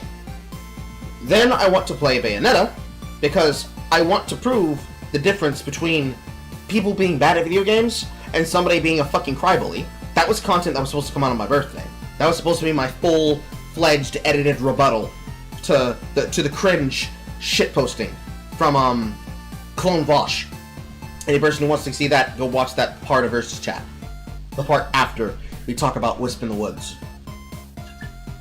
And then, of course, I wanted to do streams involving the kind of hate mail and the kind of subterfuge back messages that happen in my audience involving people like Wisp in the Woods when they get upset that I put my foot down and say, listen, you can't do shit like this. Like, I want to have fun, but I can't have fun because you guys are making it not fun for me.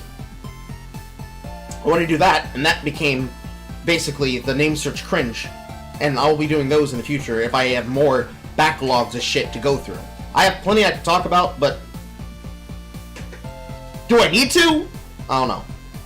But I got all that percolating around in my head while I'm also trying to get caught up with the both of you two, and then give you the ability that once we're caught up to where we need to in our payment cycle, I can just say, okay, take content from whatever I'm doing on stream, make funny edits out of it, and then let me know if you want to do something involving this other thing. So like, if I was done with She-Hulk, and then Jay didn't choose to do Interview with the Vampire, if I'm like, hey, I got some clips from Interview with the Vampire, if you guys want to edit funny shit out of it, and make some Carl posts out of it, I can hand it to you and be like, okay, no problem. Then I can focus on doing things like hiring new moderators for the server, and updating and fixing some of the old broken bots, or adding and making and requesting new art for new emotes for the server, as well as new emotes for YouTube, new emotes for Twitch, new emotes in general for better Twitch TV, emotes and memes that you can have amongst yourselves, collect in your folders whenever you want to have a Carl react. I remember there was a point during, I think last week, it was a Mike Headley tweet.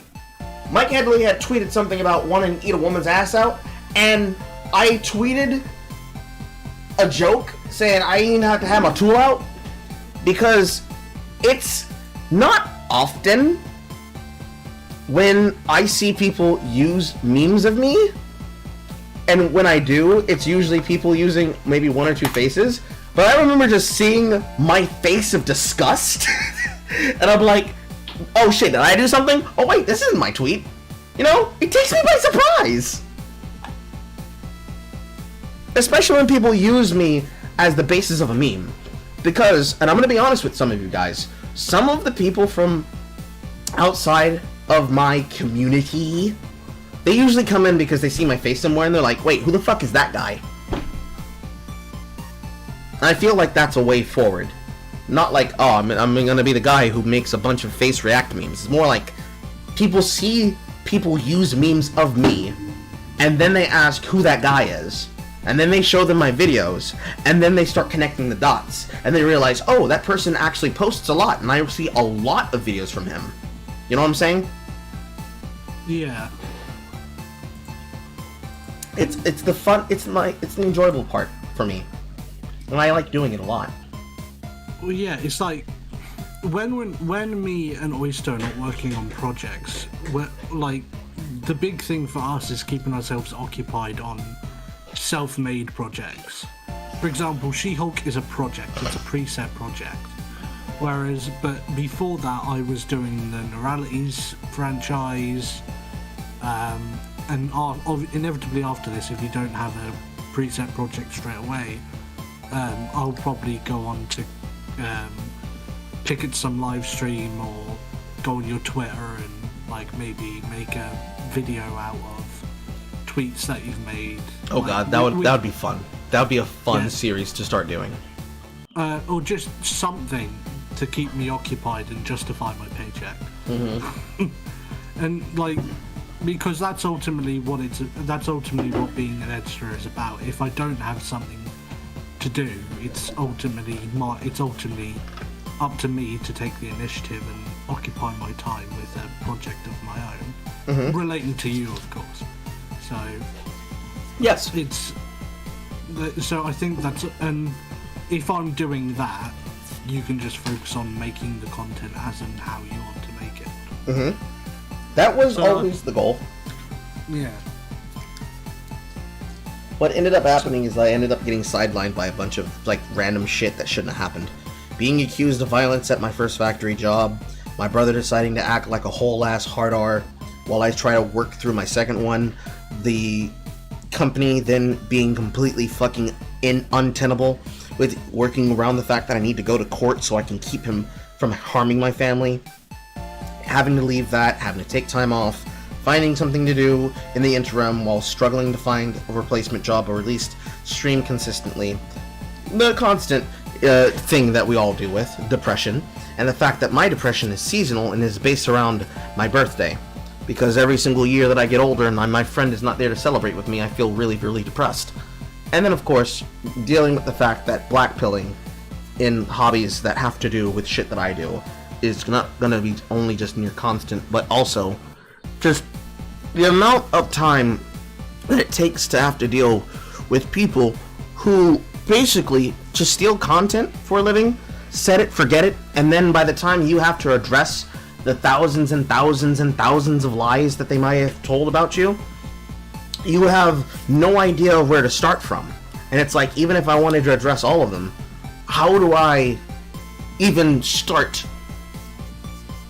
How can I even begin to do the research to do it? And when you now have a banned account like I do, because he hasn't started unsuspending accounts yet to allow them to have a chance to come back on Twitter, Elon. When you have all that shit in the background, you have to figure out what's best to prioritize, and that led to one of the mental breakthroughs that I had, which was that my issue was that I was holding myself back in fear that whatever I did needed to be the best thing ever. I had to justify making... My headset's off, I can't hear you.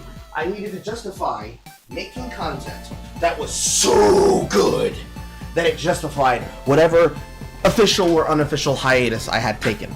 So, in the case of the Witcher project, doing the review for The Witcher, it meant watching the series and finding the time to sit down, write my ideas down, make a bunch of jokes, a bunch of edits and shit, but really, I didn't want to do that because the energy that I had for the show, the amount of Alonzi MP.4 edits that I made during that, like, that's it. That's the amount of energy that I had. I couldn't give a fuck less about the goddamn show. Now I can eat my food. I couldn't give a fuck less about The Witcher now. Because of the fact that I saw, oh, well, see, yes, it's a good show that has parts that are shitty, but, like, I guess Henry Cavill's okay to, man, what the fuck was I coping? This show's so horrible. The only reason I watch it is because I want to see what Henry Cavill does next. And now I don't have to worry about that past season 3. Like, it takes weight off my shoulder. And then, when I don't have to worry about that, I'm freed up to do so many other things, as well as play video games. I'm also trying to catch up with the chat, because I know there's some things in here that I need to read. If you want to read the chat and not talk to me, that's fine. I've got editing to still do. I can do both at the same time. I'll try. I like furry stuff, but I don't want to be associated with the absolute thunderdome of evil and hate mobbing associated with that genre. True. The streams have been going in and out. I need people to be able to tell me what exactly and how exactly the streams cut out so I can try to address that problem, because I don't know if it's a problem of my ASP or if it's a problem of my Ethernet. And as I say that, let me check my Ethernet cord actually. It's basically your stream is just stuttering. So I'll have to look back into that, because I've had this yellow fucking bar going across my thing talking about maintaining a smooth streaming, and I'll just work on that between today and tomorrow and see if I can find a solution for that. Try to get my shit right. As soon as the free Hong Kong thing went down, I stopped spending any money or time on Blizzard. Sometimes death is an option. Oh, I think I may have found one of the best reaction video. Like, do you know how? Do you know reaction gifs? I don't want to call them reaction videos because that's got a different connotation here on. Okay. Yeah. Do you know reaction gifs on Twitter? Yes. Do you know the video equivalent of that? Yeah, we call them form weapons. Yeah. I think I may have found one of the best ones ever, and it's from puppet comedian Randy Feltface. Full Metal Nigger Man just posted this on. Just posted it. It's actually it's better than it has any right to be. Okay. I'm posting this in non-podcast chat. I'll link it to you. Okay. It's a very simple but effective reaction video. Rags and I are both from AR. Is that Arizona? It's not personal. The culture is very gruff, very confrontational. He comes off as more passionate than he actually is sometimes. He's very firm in his beliefs, and he seems to get intense with those beliefs, clash with other characters. If you asked him, he probably says he has no opinion of you at all. Not intentionally, though. My personality is very abrasive, apparently, even though I don't mean to be. That could just be because I'm a poor communicator. It's true that not everybody gets along. Some people just won't like you. That's what humans are like. Not anybody's fault. You'll just look great as usual. you. My spine hurts now. Strike a pose. I laugh hard at that. The script flipping is hilarious. The fucking infuriating thing about mob justice is that if they magically aren't responsible because I didn't do this thing, it was the mob. It's a coat you can take off despite being an absolute gremlin while you wear said coat. The Dracian Schreier effect. That happens a lot more than people notice. It just so happens to be that when it gets to the point that it's a part of a news cycle, this song is starting to annoy me now. When it gets to the part of being a part of a news cycle,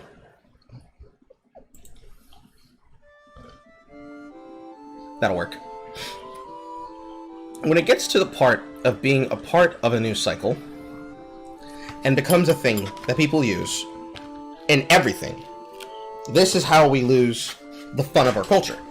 Because they do this with everything.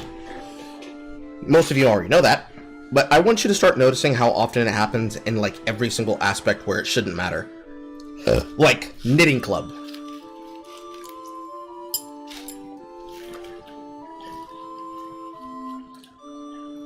Shit's no longer broken. Still love Dret. I decided not to get a gym membership. It's like $250 a year. That's for somebody who wants to live way more than I do. There is actually a really easy and simple workout routine. Get a resistance bow gym with resistance bands and just use that. Or like, order the P90X over door hanging like pull-up bar. Use that. When I decide to stop being lazy and I have a lot more money to work with, that's what I'm gonna do. I'm gonna lose this pudge, and you might miss it, but you gotta understand, I'm changing. My body's doing nasty shit. I'm going through a metamorphosis. And I'm gonna be sucking and licking all your boyfriends' dicks and vaginas. Don't worry about a woman stealing your man. Carl's gonna steal your man. And how has my day been? My day, Sarah, has been okay. I woke up, I took a shit, I went to sleep, I got back up again, I went outside, I touched grass, I took my bike to the bike shop, finally. You have to let me know when they can get it fixed. Because I think the guy misunderstood me when I said the tire is deflated. The insole hose is deflated. I don't need the physical metal tire replaced. I need the rubber treads that go around the bike, the inner tube hose, to be replaced. I need them to replace the front and the back because the treads are getting old. And I basically need new tires. I need that fixed within the week. If that gets fixed within the week, I'm ballin'. And then outside of that, I'm just straight chilling. Like a villain. Is that fish you're eating with the chopsticks? No. This is chicken meat. This is chicken. Okay. This is chicken mei fun. Alright. I've never heard of it. I'm uncultured. It is a Chinese rice noodle dish. And it's the only thing that I can eat that's Chinese food right now because I still have a giant gap and cavity in my teeth. Anything else gets stuck in my gap, and then I can't get it out. And it gives me horrible bad breath. Alright, okay. Fair enough. See, I'm uncultured. I don't eat Chinese food. I don't like it. But then, that's also the fact because the way Chinese food is made, in terms of fast food here in the UK, is like cheap slop. So... yeah, see, that's irony. Your fast food that has nothing to do with Chinese food is better than all of our fast foods that has nothing to do with Chinese food. But when it comes to actual, like, Chinese food walks, this shit straight is bussin'. The best MSG, the best stir fry, the best vegetables, the best Asian markets, the best supplies of everything. And everything else compared is dog shit. Even the chain restaurants are dog shit. Do you want to know the worst thing about fast food culture here in the UK? It's the fact that because it's so working class, all of it was like named, all of the like nicknames that like before like 2010s and people got really like progressive about this shit, all of like the fast food, like foreign fast food places were like basically named after like racial slurs. Like a Chinese food was called a Chinkies. It's like it's really or a corner shop which are stereotypically run by people from the Middle East was called the Paki shop. It's really sort of gruff, working class, mean nothing by it, but it is incredibly racist sort of thing.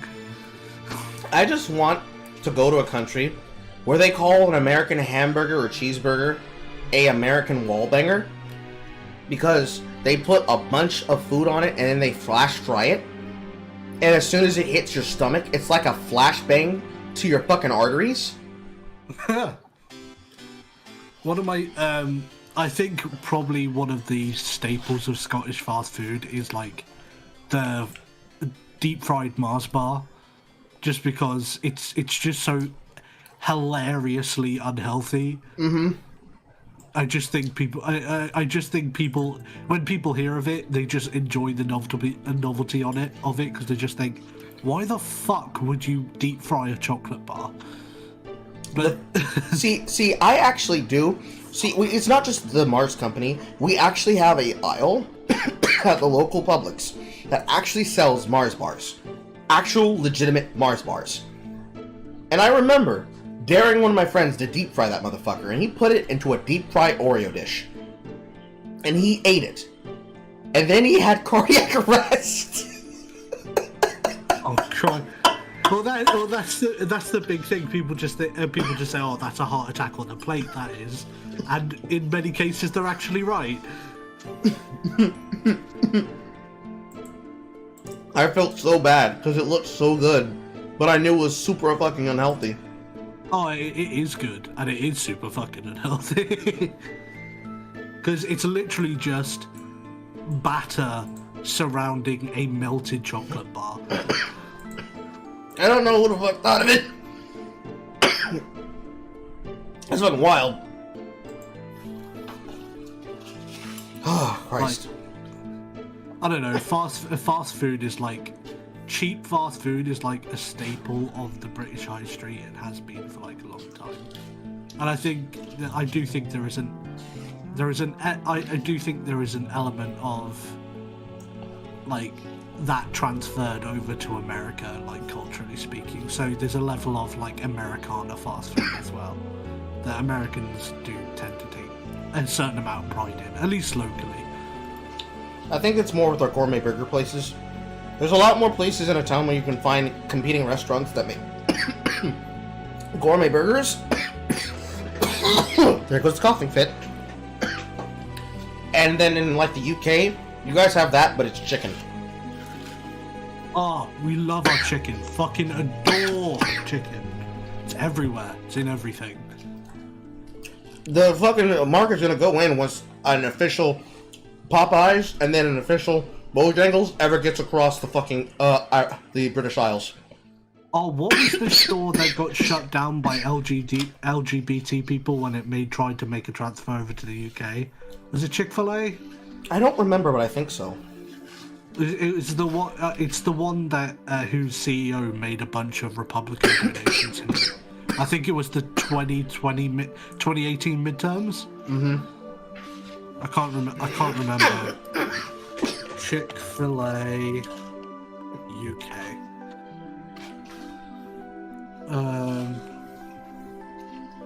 Shut down.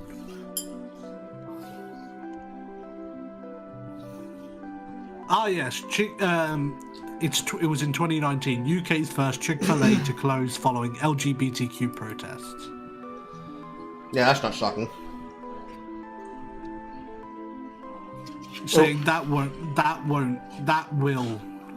they'll get one here eventually, because at the end of the day, Britain only has real two choices right now. It's it's either cuck to the EU or align with America, and especially if like someone Trump or Trump-esque gets in after the next in the next presidential election. It's inevitable Britain will, in order to avoid cucking to the EU, will end up aligning more with America. It would make more sense for them to become better allies to the U.S., especially since they no longer have to sit there on the will they won't they about the Julian Assange thing, because they've already fucked up. Since that situation has already resolved itself, there's no reason why they shouldn't. Because the only downside that comes from not doing that is that you fuck yourself out of better relations to help try to normalize the growing globalism, not like I like it, that would already be associated with the majority of people involving themselves across the pond when it comes to political structures. It's already been normalized for people to just give their opinions about shit that they don't really need to do, as it may not apply equally amongst these places to geopolitical conflicts. The next thing that we definitely need is to see a clashing of black-led Antifa members at the local opening of the Popeyes fighting against the UK-based activists when it comes to big gay politics. I want to see that happen. I actively want to see that race war, because it's going to be fucking hilarious. And you know, whatever Popeyes opens under those circumstances, that chicken's going to be popping. Oh, it is. Do you know what I'd like to see? I would like to see a White Castle in the middle of London, and just see our Afro-Caribbean community just take to it like hotcakes. Just because of the stereotype, I just think it would be an amusing sight. It's like, just overnight, just the Afro-Caribbean community of London just become addicted to White Castle. Yeah! I mean, the same thing if it was like Crystals versus White Castle, or Jack in the Box versus Hardee's. There's just some things that Americans need to be able to give to the British that will make them much more closer to understanding why Yankees are the way they are. Because outside of politics, the only thing that we have in common is the kind of sex that we have. I do think I think one of the big problems that prevents further closer ties between the UK and the US is the fact that on the British side there is a growing anti-American sentiment among the British public, like alongside anti-EU sentiment. Mm-hmm. And that's more aimed at the American state than it is at American people. Just because, like, for example, it's just little things. Like, basically, people starting to feel like the UK, this so-called special relationship between the UK and the US that was fostered during the Second World War, is basically just America saying jump and the UK saying how high. And they just feel like it's becoming a bit exploitative now. Mm-hmm. Like, for example, that woman, who I can't remember, she was like the wife of a US diplomat. She ran over a British service member, left him to die in the street, and then basically she went back to the local Air Force base, which I don't know if you know, but American Air Force bases abroad are treated as American soil, even in the UK. So the British public services have no jurisdiction there. So he basically went straight to the Air Force base and then was put on the first flight back to America. And now the American government, even under Trump, refused to extradite her back to the UK to face justice. Mm-hmm. And it just feels like that is a microcosm of America's attitude towards the UK, which is just errand boy. One could say that basically how any superpower feels in relation to anyone else, which is a microcosm of the relationships between the Ukraine and Russia as a whole, especially since they aren't going to stop being imperialistic. But then there's the side part of that goes along with pretty much any other power that isn't us interacting with us, or us interacting with them, in any capacity that isn't basically, hello, yes, Autobahn, I have big gun, please do what America asked for. And it's always, well, see, this is the worst thing since sliced bread. And therefore, you must side with America, because America based. That's a very dumbed down version of it, but that's what I'm going with. And it's weird, or at least when I see it, because every single time I see that conversation, Basically, what I come away with is that people have gotten stupider and stupider concerning any neighbor and any neighboring ally and any superpower ally that we have, and what actual purpose and how far down where they came from and where they are headed to they have gone. Undercity Con, for example, the way that London has just become a fucking farce of what it represents, to the fact that you're like 90% through with your Islamic conversion, the same way that France has been Islamically converted, it brings a fucking tear to my eye.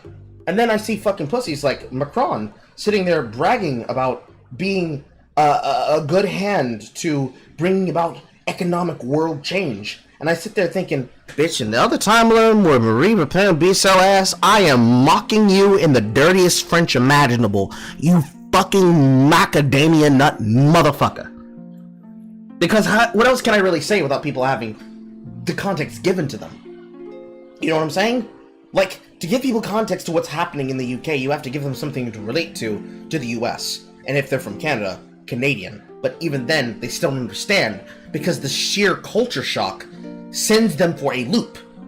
Like, telling them, listen, they have to pay money to have a TV license. And now that they're going to be doing away with the TV license, now you'll be just like every other American. And you'll still have shit television, too!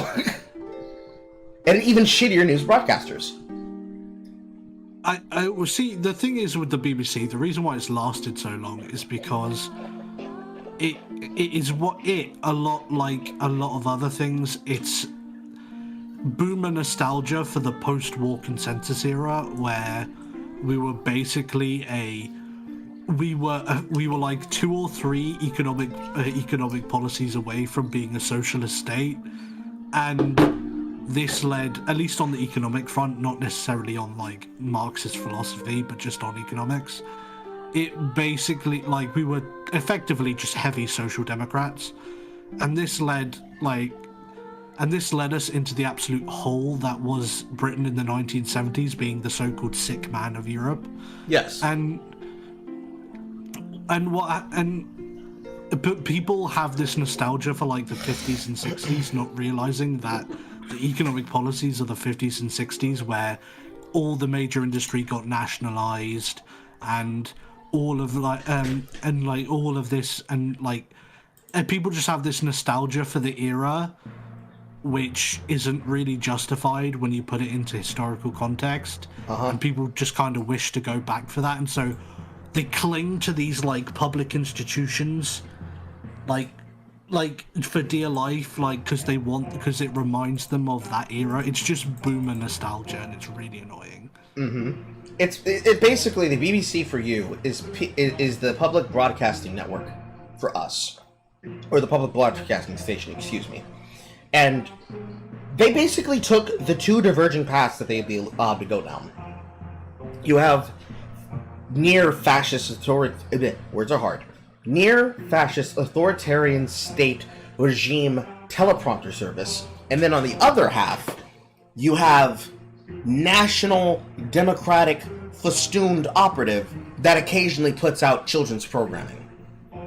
But your children's programming is one of your revamped television shows, while for us, it's things like Arthur, and Cyberspace, and Dragon Tales, and Word Girl, and Zubumafu, and reruns of Kamen Rider Dragon Knight, and that's it. Oh, and Nova, that the dumbass science show that keep putting Neil deGrasse Tyson on. Things like that. By the way, here's a slightly unrelated question, because you're bringing up children's TV channels. Did Toonami ever get shut down for you? Yes. In America? Yes. There was a period of time where, in terms of showing anime, the Cartoon Network Toonami block, which was always a part of Williamsburg Street and Adult Swim, it's just what they called the Saturday and Sunday and Friday night block of animation, especially when they originally made their own shit like IGPX. It was a block of programming that they put together to try and introduce young children to anime. Pretty much anything that was Funimation involved, because all of the people involved were Funimation directors and actors. And There was a time period where they basically just shut it down and just ran anime between the hours of 4 a.m. to 5:30 before opening up the 6 a.m. Cartoon Network block again. And then within the last few years, they brought back Toonami. Because it's like, oh, a bunch of these Zoomer kids and a bunch of these millennials remember these shows. We should start rewatching them. So basically, it started out with things like Yu Yu Hakusho and like a bunch of out there shows that people don't remember, like Shin-Chan. And then they would start showing things. I know in order to boost their ratings, they started showing, what was it, the English dub of Dragon Ball Z Kai, which is which is Dragon Ball Z without the filler. Yes. It was that. It's multiple of the movies and TV runs, and then finally the finale TV run of Inuyasha. Full Metal Alchemist, the original run, and then Full Metal Alchemist Brotherhood properly. A bunch of shows here and there, but the way that it was as a television block in my youth and what it became after Williamsburg Street went full millennial hipster wisecrack douche bro is different. Like, I remember the television ads of them trying to get me to play the Dot Hack Sign quadrilogy on the PS2. I've never seen an ad like that in the new Toonami. It's just been Steve Blum's voice announcing the next upcoming fucking anime show, and it's all fucking recency bias bullshit. It's either Naruto, Naruto Shippuden, reruns of the first, like, 4 cores of My Hero Academia, and that's about it, with maybe a couple of shows that I'm forgetting about here and there. It's not anything valuable of my time. They put more investment into doing things like Smiling Friends and the damn Harmon Brigade between himself and Justin Roiland, with things like Solar Opposites on Hulu and Rick and Morty on Cartoon Network, because after having lost the cash cow that was regular show and Adventure Time, as it started to falter, before it went off the air as well, they had to rely on things like Craig the Creek. They had to rely on Steven Bombs, the movie, the Steven Universe Future miniseries, and the fucking Steven Universe anti-racism ads for attention. LKKO was a fucking dud. It had good ideas, but unfortunately, the ideas of the black male were subverted and overshadowed by his bisexual Jewish partner. So he was fucked over in terms of his animation, so he didn't get to reach his peak. They needed to put out more Ninjago and bring back more Bionicle, because unironically, Spinjago was the best content during the early morning broadcasts of Cartoon Network, but of course at this point, they had already sucked themselves into the coal of Teen Titans Go and trying to push Thundercats Roar, and that fucking faltered. Battle Kitty faltered. Unikitty faltered. Thundercats Roar faltered. I'm forgetting one.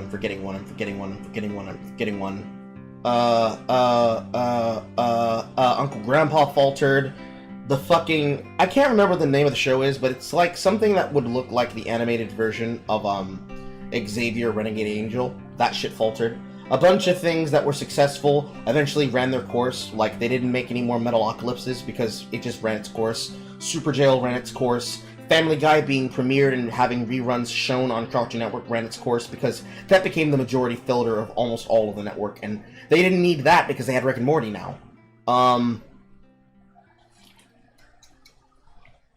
Any person who was involved in Aqua Teen Hunger Force got absorbed into Adventure Time, and they still fucked them over, as is. And they continue to fuck them over. All of the shit on the network just became more about hipster normie culture and creating shit for the purpose of being modern and irreverent and acting cool about it, especially along the side of things like BoJack Horseman and whatnot.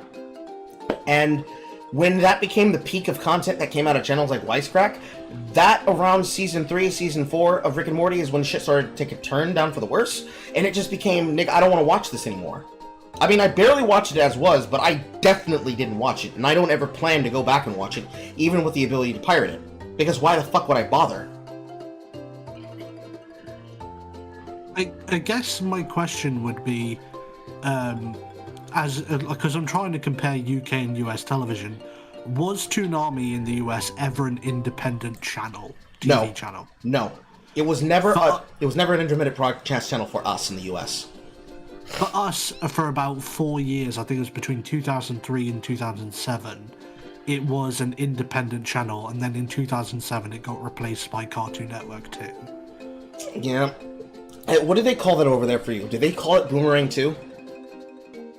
I'm not sure what they call it now, but we had Cartoon Network 2, and Boomerang. Okay, We no. had Jetix. Yeah, Jetix, that is, that's Disney Channel. Yeah, and I think we had Nickelodeon and their subsequent channels.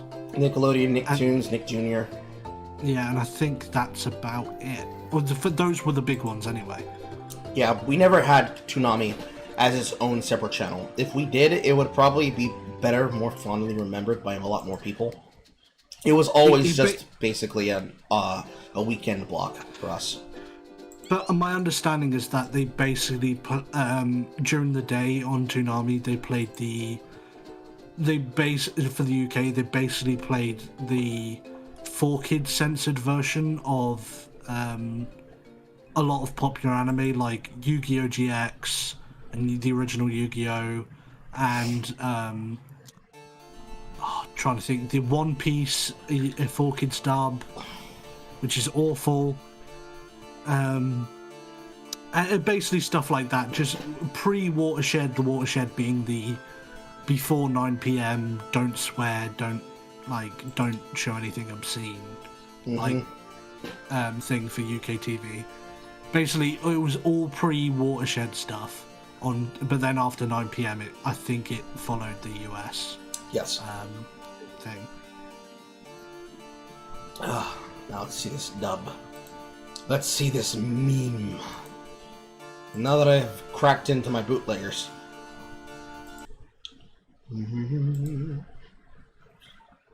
I didn't know it was the Accelerationist Club here tonight, lol. I am not an accelerationist, but I also don't give a shit because I've worked in government and I know how corrupt they are. I don't care anymore. I've recently gave up talking about politics because I've learned not to care. Literally a day. He's literally gone so far as a day. Yeah, it's literally got to the point where I feel like I'm impotently shouting into the void, and I'd rather have a YouTube channel where I'm playing video games for 10 people who actually give a shit than talk about politics for 30 people who give a shit, but there's nothing that can actually be done about the stuff we're talking about. Mm-hmm.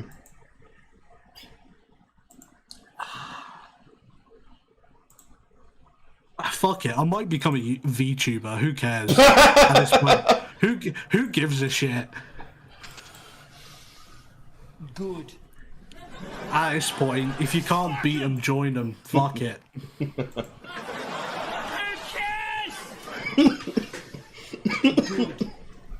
I'll become the most based, inappropriate VTuber since Pipkin Pippa. I don't know if you've heard of her. I have. Yeah. At this point, I've heard of all the VTubers, but I don't pay attention to them because if I did, I swear I'd get absorbed into a pool of autism. You just would. Here's the thing. That's why I can only watch so much of it a week, because I'm just like, if I keep watching this, I won't have time to do anything else. It's like because it's just so much content. It's like, it's not like it's all boring. Some of them, they are boring, because some of them have never learned that they had to have a personality outside of their sexy anime avatars. Because that's what I end up seeing more often than not. I see women and men hiding behind sexy anime avatars, or hot anime avatars, but the person behind them is mid. You know, it's like the Gora question. It's like, does Gora really look like a Mega Neko woman? Ooh, looks like she's American? I don't fucking care if she does or not. Is she cute? Is my dick hard? And I say that as a joke, because she's of age. But at the same time, is she cute? Is my dick hard? What's the problem here? Why, what is the point? Why am I here? Basically. For me, they don't do anything. Because not only do I prefer real women, but I also prefer real women with large, honking titties. So it doesn't matter. Even then, if it did matter, these women are not accessible. They're not gonna talk to me and you. And even if they did talk to me personally, that's like half the job. First I have to talk to them, then I have to go fly out to where they are. And then we gotta socialize, then we gotta do content, then we gotta make content. And, like, I'm spoken for. So I can't even do that. And if I do that, I have to first officiate it with them, and then I have to have the permission that slip that says, "Excuse me, ma'am, I understand that we've been talking on the internet, but my partner said that I can't make this porn with you unless she gets advanced master copies." Then at that point, it doesn't fucking matter. We're in Belle Delphine territory. And unfortunately, that is what VTubers have become. They're just people trying to act as much as Belle Delphine as possible, but missing out on what made Belle Delphine an interesting character. Granted, she is also another African-American superstar who has made big banks of money, but the problem is they forgot that you're supposed to have an intelligent business sense behind all of the other acumen and all the other shit you're doing in the background. It's not that's ultimately why if I was to ever become a VTuber unironically, I'll do so through an agency, because the agency has a vested interest in telling you to cut the shit when you're acting like a spurg. Yes. They actually have proper tard wranglers, instead of people in your social circle being expected to do it for free. That's what I should do. I should open up an organization of my own and have shit posters. I'm clearly joking, but if I wasn't. It was big, but like there are some some of the indie VTubers, or even just like V-shoujo-esque VTubers who I've seen get into so much drama over like just being like just the mask slipping and just showing the like shady, like morally devoid people they really are behind their persona. Yes. Like I just really can't. It just makes it impossible to look at their like uwu cute girl but also somewhat lewd avatar and just think of that as anything close to genuine.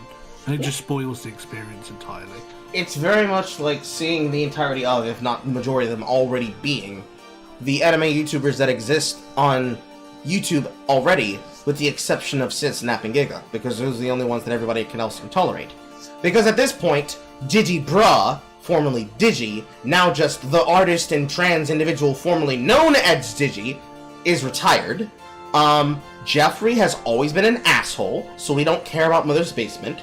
Everybody around Giguk that uses him as an audience branching point to jump off of, they don't care about their audience, so that writes off Joey the Anime Man, who basically is a recency biased normie who only watches anime to get involved into drama, because he's decided to take the podcast angle.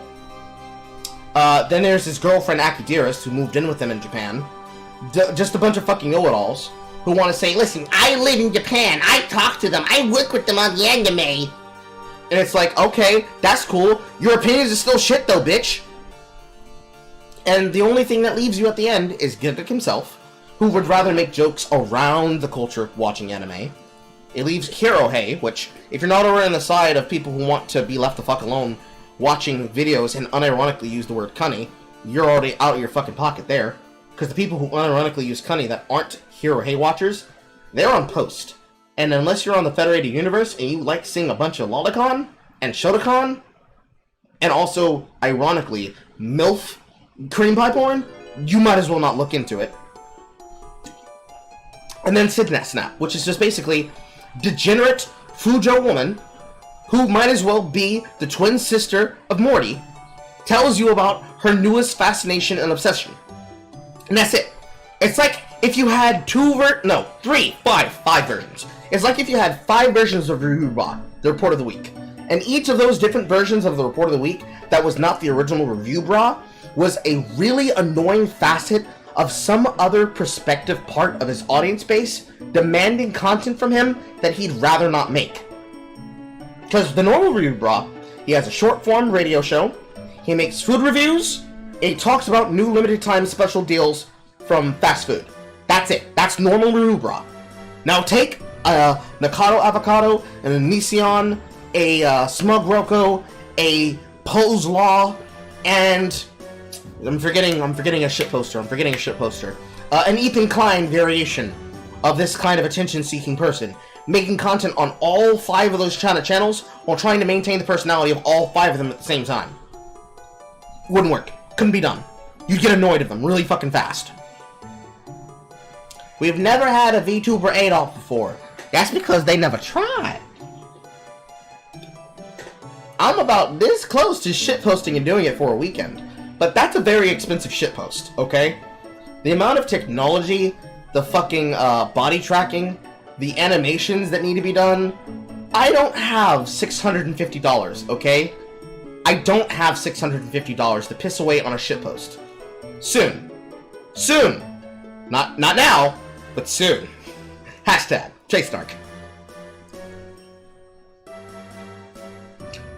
Besides that, I just think, yeah, it's just like AniTube is notoriously filled with like a absolute plethora of cunts. Like Giguk. Like, here's the thing, I don't believe that CDog VA is a necessarily bad person, but I also know for a fact that if CDog VA never had to talk about anime again, he wouldn't, because that was never his wheelhouse. He was a voice actor who just happened to get wrapped up in the anime scene and has a casual enjoyment of anime. yeah. And now he's become good friends with Iron Mouse, and he kind of interacts with the VTuber scene through her. And that's about as far as it goes. Mm-hmm. Like, if he never had to, I think he could go. He could leave AniTube tomorrow, never talk about anime with anyone else ever again, and be perfectly content. Like, he could just go full into like doing regular voice acting work, and he would not give a shit. Like, he wouldn't be after the clout or anything like that. Whereas,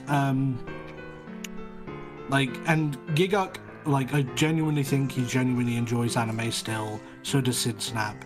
But the anime man, like, at this point he should be called the manga man, because he seems to be much more concerned with reading manga than watching anime, even though anime is meant to be his wheelhouse.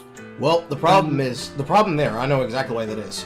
Because the majority of the things that he reads get animated and to adaptations, he reads the mangas and then talks shit down to the manga readers about how this is going to look so much better than animation. Because he did this about Review of a Healer. Remember, I made the review about that, where I called him on the shit. Word for word, bar for bar. Unprompted. He talked shit about the potential prospects of the anime when watching and reading the manga. Then, he flip-flops, turns around, and does the same thing in reverse. He starts mocking the anime watchers, only the anime watchers, of the other recency bias people, who would basically be pushed into the algorithm to watching his content, and says, man, you guys should really watch the original here. This was so much better in the anime. Because any person who was paying attention during that, you remember the exact thing I said. You remember the exact fucking thing I said. Because I said that in that take that he gave about Redo of a Healer, and how he tried to compare it to everything else. He said, you guys are gonna be so upset about this. I can't believe you animated this. This is not my dark fantasy. But oh my god, guys, I can't wait. I can't wait to see them cope and seethe. Guys, I cannot wait to see them cope and seethe. I need to see them cope and seethe. I need to see them upset. I need to see them mad. I need to see it. I need it, guys. I need it. I need it. I need that. I need the chocolate. That's what he did the entire time. And then when he didn't get the reaction he wanted, he's just like, "Aww, I can't make a clickbait video this month. I guess I might as well try over again with KJojo."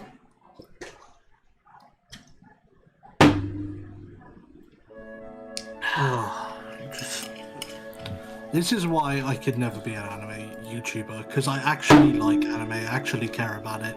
And honestly, I think the average person who watches AniTube and enjoys it, the last thing they actually want is someone who actually gives a shit about anime and watches it and analyzes it, like from an actually critical, like objective quality perspective, because it would probably upset them more than anything. And I think this is something that people like Glass Reflection have actually realised, even though I do have my problems with Glass Reflection as a creator as well. He just wouldn't, like, his channel is like, it's got hundreds of thousands of subscribers, but he gets like a his view to subscriber ratio is incredibly low, and that's because all he does is review anime, and AniTube watchers don't give a shit. Because they're not there for the anime, they're there for the drama and the clout chasing at this point. That is not the most cringe thing that I've ever said, Trumpister. I've said worse shit. If you ever say breeding is content creation, I swear to God. Is that what actually came out of my mouth? I don't think that's what I said. I don't think that's what I said, but that's not the cringiest thing I've ever said. I stopped watching Digibro when he said I was a child genius and there's no objective truth. I still stopped watching Digibro in general after the well-known fix your shit Crunchyroll rant, because it's like, yeah, that's a really good talking point. They should fix all that shit, and they never did. They never fixed it. They never got around to fixing it. And that's when Unique Namosaurus blew up. So it was like, that was like the basis of everything. Most of the conversation about AniTube basically flows around what is Unique Namosaurus doing, and can we make a video that is able to glom onto the attention that he's brought up for himself as he talks about these things that we have pigeonholed people into being evil for. And then also, what is Lillipete doing, and can we make content about it? And I guess at this point for me, what is Norality's doing, and can I make content about it? The focus over time went from let's make a unique video about content, and instead became let's react to the opinions of other people that we think are wrong and explain how they're wrong. Which, yeah, I guess, if that's how you want to characterize what I do. But realistically for me, it's like, why do I have to hear the opinion of somebody like Noralities tell me that actually everything that I like is pedophilic? Everything that I like actually justifies the existence of pedophiles. Everything that would be normal to normal human beings living in the culture of Japan or just living in the culture of America, and not going on the internet obsessing about the audience that they're making content for. If they don't take this fucking Amanda Z form of being worried about how my message will be listened to, if they stopped acting like full fat films and they stopped acting like the fucking the mini recap content creators that make videos about Marvel films, if they didn't stop doing that, they wouldn't have anything. Because who wants to listen to a neurotic person say, listen, I really wanted to find my favorite lesbian anime and my favorite lesbian manga, but they don't make them. So I'm gonna bitch and whine about normal anime tropes until they make the kind of shit that I wanna watch. Yeah! It's like when I heard this happen for me, I was just like, okay, I'm not watching this anymore. I guess I'm just watching foreign films. And I haven't stopped since. That's how I became a bigger Rider fan. That's how I became a bigger fucking Toei fan in general. And then a bigger Tokusatsu fan in general. I stopped watching Power Rangers in my teenage years. Then I picked it back up in my adult years. I'm turning the light off. I don't want to be perceived anymore. I don't want to be perceived anymore. My casual energy has ran out for the evening. Now you get Carl in the background with potential breast flop meat. Also, this is happening. This right here is happening. My titties are getting big, guys. My titties are getting big. I stopped caring about what the American scene was saying, and I just started watching shit on my own. And my enjoyment of the content I was watching went up significantly. Because, oh man, if I stop trying to listen to what other people say the opinion is, and I just make my own opinion, suddenly, all of my takes are not cringe. Because I'm not making... Phlegm just came in the back of my throat. But if I don't listen to other content creators to tell me how their opinion is actually the correct opinion, and I instead just watch it for fun, and I make my dumb jokes by myself, and I forget about it, even if I don't like it, I'm not directly supporting it, and it's not a fucking problem. It's better. Like, what Jay and I do what Jay separately does, and what I separately do, and what we collectively do together, the same way that all the other people, like Mahler, Rags, Fringy, formerly Dishonored Wolf, and then all the guest stars that come on to EFAP, all the people associated with Nerdrotic as a company, all the people associated with Geeks and Gamers as a company, all the people associated as regular guests, and also frequent guest hosts of Friday Night Tights do, the same way that Critical Drinker does, the same way that Mahler does, the same way that E:R does. The way that any reviewer, whether they're talking about film, music, stage and screen, or just video games would do. If we made videos of our own, whether we pirated the games that we played, or we paid money out of pocket because it was a long-awaited game and we gave our opinion of it, if we just simply made off-the-cuff streams where we talk shit and do commentaries rather than full edited videos, they'd be better off. Because you can't say, well, they didn't ever watch the show. Yes, the fuck I did, and that's why I'm upset. That's why I chose to make the content. Then, if I watched the show and I pirated it, I'm not adding to the Nielsen rating, so I'm not responsible to try to make it profitable. And Lord, thank God Christ that the majority of people who watched Rings of Power pirated it. We won't have to worry about this shit. They're losing money! They're losing money! It's so good, it's so beautiful! And then, if for video games, if we pirate them, I'm not responsible for paying money for the done sequel. And when they don't have the ability to reflect the sales that go along with the truth, and instead, the best review made of the game is by a person who didn't even pay a fucking piece of it out of pocket. And you have developers that say, yes, absolutely, I'm glad that you played my entire game and you didn't pay me for it. And now that you have shown what's in my content, people are now buying the game because of you. So here, have a review copy. It's yours. Things like that actually make better than the opposite, which would be, I pay money for it, I have a bad experience, I say nothing to anyone, and then I'm like, oh my god, they made a sequel of it, oh that's so shit. I already added to the cycle. So I'd rather remove myself from the cycle and make something out of my own interest so that my time with the product isn't physically wasted.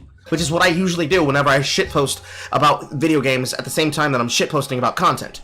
I'll play a video game in the background while I'm mocking people, and then I'll make posts and tweets about things that I'm playing. Like, there's been an update that was made for Atomicrops, so I've been talking about and playing a lot of Atomicrops between breaks, and, well, not between breaks at work, but between days in and days off from work, when I get home, and before I sleep, and when I get up, before I start my stream, if I stream that day, I just talk about it. Same thing I did recently with Deep Sky Derelicts. I'm having fun playing that game. I've been playing it for like 3 days straight now. It's so fun. It's so fun. I feel like a Mensa member when I play that video game. It makes me feel so intelligent. But, like, that's better than the alternative of doing nothing or complaining without having an actual reason to complain. And I'm so tired of seeing people, bringing it back to the thing I talked about earlier, like Izzy Insanity, Explosivo they call themselves now, coming to my content when I bait them to come to my content to demonstrate to them, none of this matters. None of this shit matters. And I tell them, your opinion means nothing. And no, I don't care about what you have to say, but I do care about helping my audience learn how to not fall into the pit trap of becoming you. So I'll save them and make content at the same time. And while they're running their fucking gums, I'm like, bitch, I made money off of you. What are you doing that's of benefit and that's of value? Nothing. And that's what most of these people supply. Nothing. I'm not so vainglorious as to believe that I have all the answers, but I do know when I'm not entertained, and these niggas are not making me laugh. At all. And to answer your question, Ebony, what do I think of Mother's Basement? I think Joffrey. Yuff. Shoo, oldie shoo, butty by Joffrey. I think that Mother's Basement was one of the many anime channels that jumped in early at the beginning of the SAO Hate Brigade, before the SAO Abridged team of Something Witty Entertainment came through and basically did for SAO what Team 4 Star did for Dragon Ball Z Abridged. And technically, Little Kuribo did for Yu-Gi-Oh! The Abridged series for the first season. And I guess maybe for like the parody of the Season 0 Japanese-only series. I think Mother's Basement is a person who started out just like people like MatPat. Started out wide-eyed, bushy-tailed, and wanting to make something of himself, but then he fell into the corporatistic bag of becoming a shill for a company. And every single time he went to an expo representing Crunchyroll and himself and his brand, he got more and more focused on thinking that he had an actual foothold about talking about anime, rather than just being basically the anime wisecrack. Like, the channel Wisecrack that went all in on things like Rick and Morty, he did that, but for anime. Like anime such as SAO, since he liked to shit on it, and that's the first thing he did that went viral. Shitting on SAO. Because everybody shitted on SAO. Because Sword Art Online is a bad anime. Up until Idolization. Then in the series where that girl dies of fucking cancer, that's peak. That right there, that's JoJo peak. That's peak JoJo insert fantasy isekai storytelling. That's great. Season 1, shit. Season 2, horrible. And I didn't like having to read and watch the rape scene that I saw in the manga already. Gun Gale Online, kinda based. The spin-off Gun Gale Online anime is kinda good too. They got a lolly with a P90. That makes for really great poster art. Really, really great poster art. I plan on buying one and putting it right up there next to everything else. All the way up until Idolization. Cringe. Absolute cringe. Voice acting, cringe. Dialogue, cringe. Writing, cringe. Scenes, cringe. Animation, cringe. We didn't hit the peak that we had. Now, with Kill la Kill and all the other things done by Studio Trigger. Especially if they would have been animated in the style of Brand New Animal. We didn't have that yet. Now we're here after BNA, and they still haven't advanced. But, it's having a revival. Because, you know, we've gotten to the point in VR where they can actually emulate the same shit that you would have gotten in the game. That's a thing. But, Mother's Basement, especially after his quarrel with Unique Nemosaurus, demonstrating that he's a petty-ass peasant who will hide behind his girlfriend, hide behind his marriage to Tenled. He'll hide behind his wife's titties, selling pussy on the side, and then talking shit about creators of things like Necropara when he hasn't made a single anime of his own, or even written a story of his own, not even a fan work of his own. Saying, oh yes, I'm gonna use you for content, and then I'm gonna talk shit about you and say that you're an incel. Meanwhile, Sayora and her fucking husband's relationship with her many children and her wonderful, lovely marriage have no idea why she's being harassed on Japanese Twitter. But then, here Geek comes, opening his big fat mouth on every issue that doesn't involve him. The same way that fucking Joey does. And they never take accountability for it because they ignore it if it's not big enough to be considered a problem for them because they're not being criticized by somebody with a giant platform. Or somebody with a modicum of an audience and a hashtag. It's becoming a mainstream problem. I agree, Ebony. Becoming a mainstream problem was good and bad. Because, like, on one hand, I can find more anime that I can go back and watch, but they're almost always from the 70s, the 80s, the 90s, and the early aughts. Things like DNA Angel. That's probably an old cut that a lot of people have never heard about. You're welcome for that. Or, like, any of those meat fuck marry games that used to be all the rage on Newgrounds, the ones that were like babysitter or dating sims, not the meat fuck ones with Sexy Fucko, the cat girl, the other ones, the one about the future millionaire playboy who has thousands upon thousands of children, so the agent has to go back in time to try and kill you before you become the mega playboy. That thing. In fact, I'm gonna look that up because that's an actual anime. I forgot the name of that anime.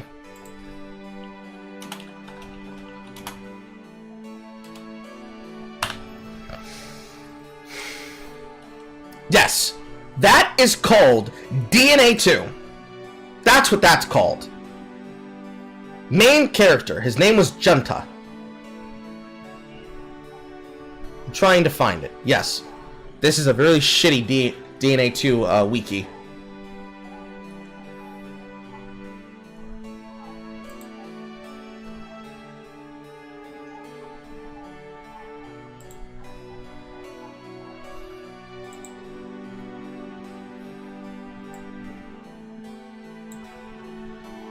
DNA 2, created by Masaku Katsura. Things like that. I get to go back and watch animes like that. And I have a blast watching them. Because I know motherfuckers don't know about things like DNA 2. I know they don't know about it.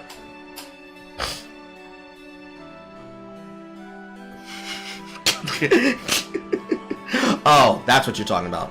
That was me saying E-boy talking to E-girl being like, hey, listen. My partner said that I can't make this content with you unless they get the master tapes so that we can make money off the porn. That's what I was saying.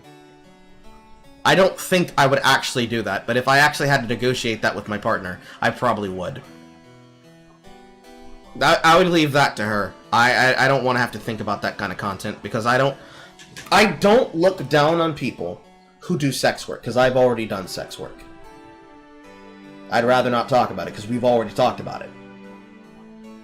But it's different when you use your sexuality in the way that it was used by women like Lena the Plug and Anita Joma to try and make a platform for yourself, the same way that Mia Khalifa did, and then turn around and act like, yes, I'm what the people need. They need my social takes. Like, bitch, no the fuck they don't. Bitch, no the fuck they don't. They need you to keep popping pussy or just fuck off. Because they only think about you when they want to bust a nut, and that's it. And I feel like if content creators do a Logan Paul and they get into controversy to keep their name relevant for money, I just stop thinking about you. You stop being relevant to me. And Lena the Plug, she went popular because she said, get me to 1 million subs and I'll record a sex tape involving myself, now the baby daddy of her child, and my best friend fucking him in a 3-way. And she did. And they didn't immediately ban her. When I saw that, I'm like, oh, pussy on the menu. Got it. Don't care about these bitches. Because, like, what's the point? How can a guy, especially in a social circle, in a social climate, where women can be free spirits that experience sex with freedom, but men are castigated for even showing interest in mutually interested women or men? Nobody wants to talk about that angle. Nobody wants to talk about the gay angle. Lord forbid they talk about the gay angle, because then they can't shut the conversation down by saying, well, they're creepy. But men can't even have a conversation about adult conversations, because motherfuckers like, ew, you're a man, you can't talk about that kind of thing. Okay, fuck you then. Conversation. Shut the fuck down. No one allows it. I don't know what the fuck to say to those people. I honestly don't know what to say to those people. It's why whenever something comes up involving Twitch and some woman who is known for popping pussy for money, I'm like, I don't care. Caitlyn was a clear example. I don't care about animal censoration. Is it bad? Big if true? It would be. But I'm also not retarded. I know for a fact she was still married. And you're saying that entire, like I said before, that entire time, nobody said shit, but somehow they knew, and if I question how this is not going the way it would if she was a victim, because I was a sex victim, this isn't going the way that a sex victim acts. You're not acting the way that a sex victim should or would act, which is, oh man, I was forced to make all this porn, and I made a lot of money off of it, but I also don't want this to be my brand anymore, so I'm gonna delete my shit. Nope, still there. In fact, I'm gonna look it up right now.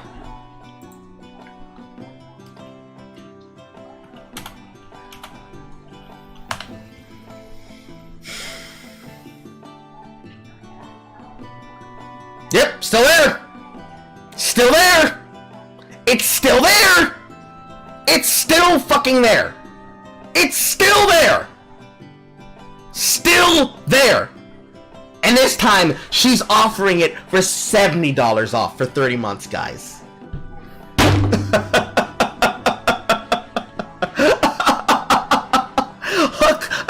I'll just frame this up for you so you can see what I'm looking at right now. I don't want to have her banner on my screen.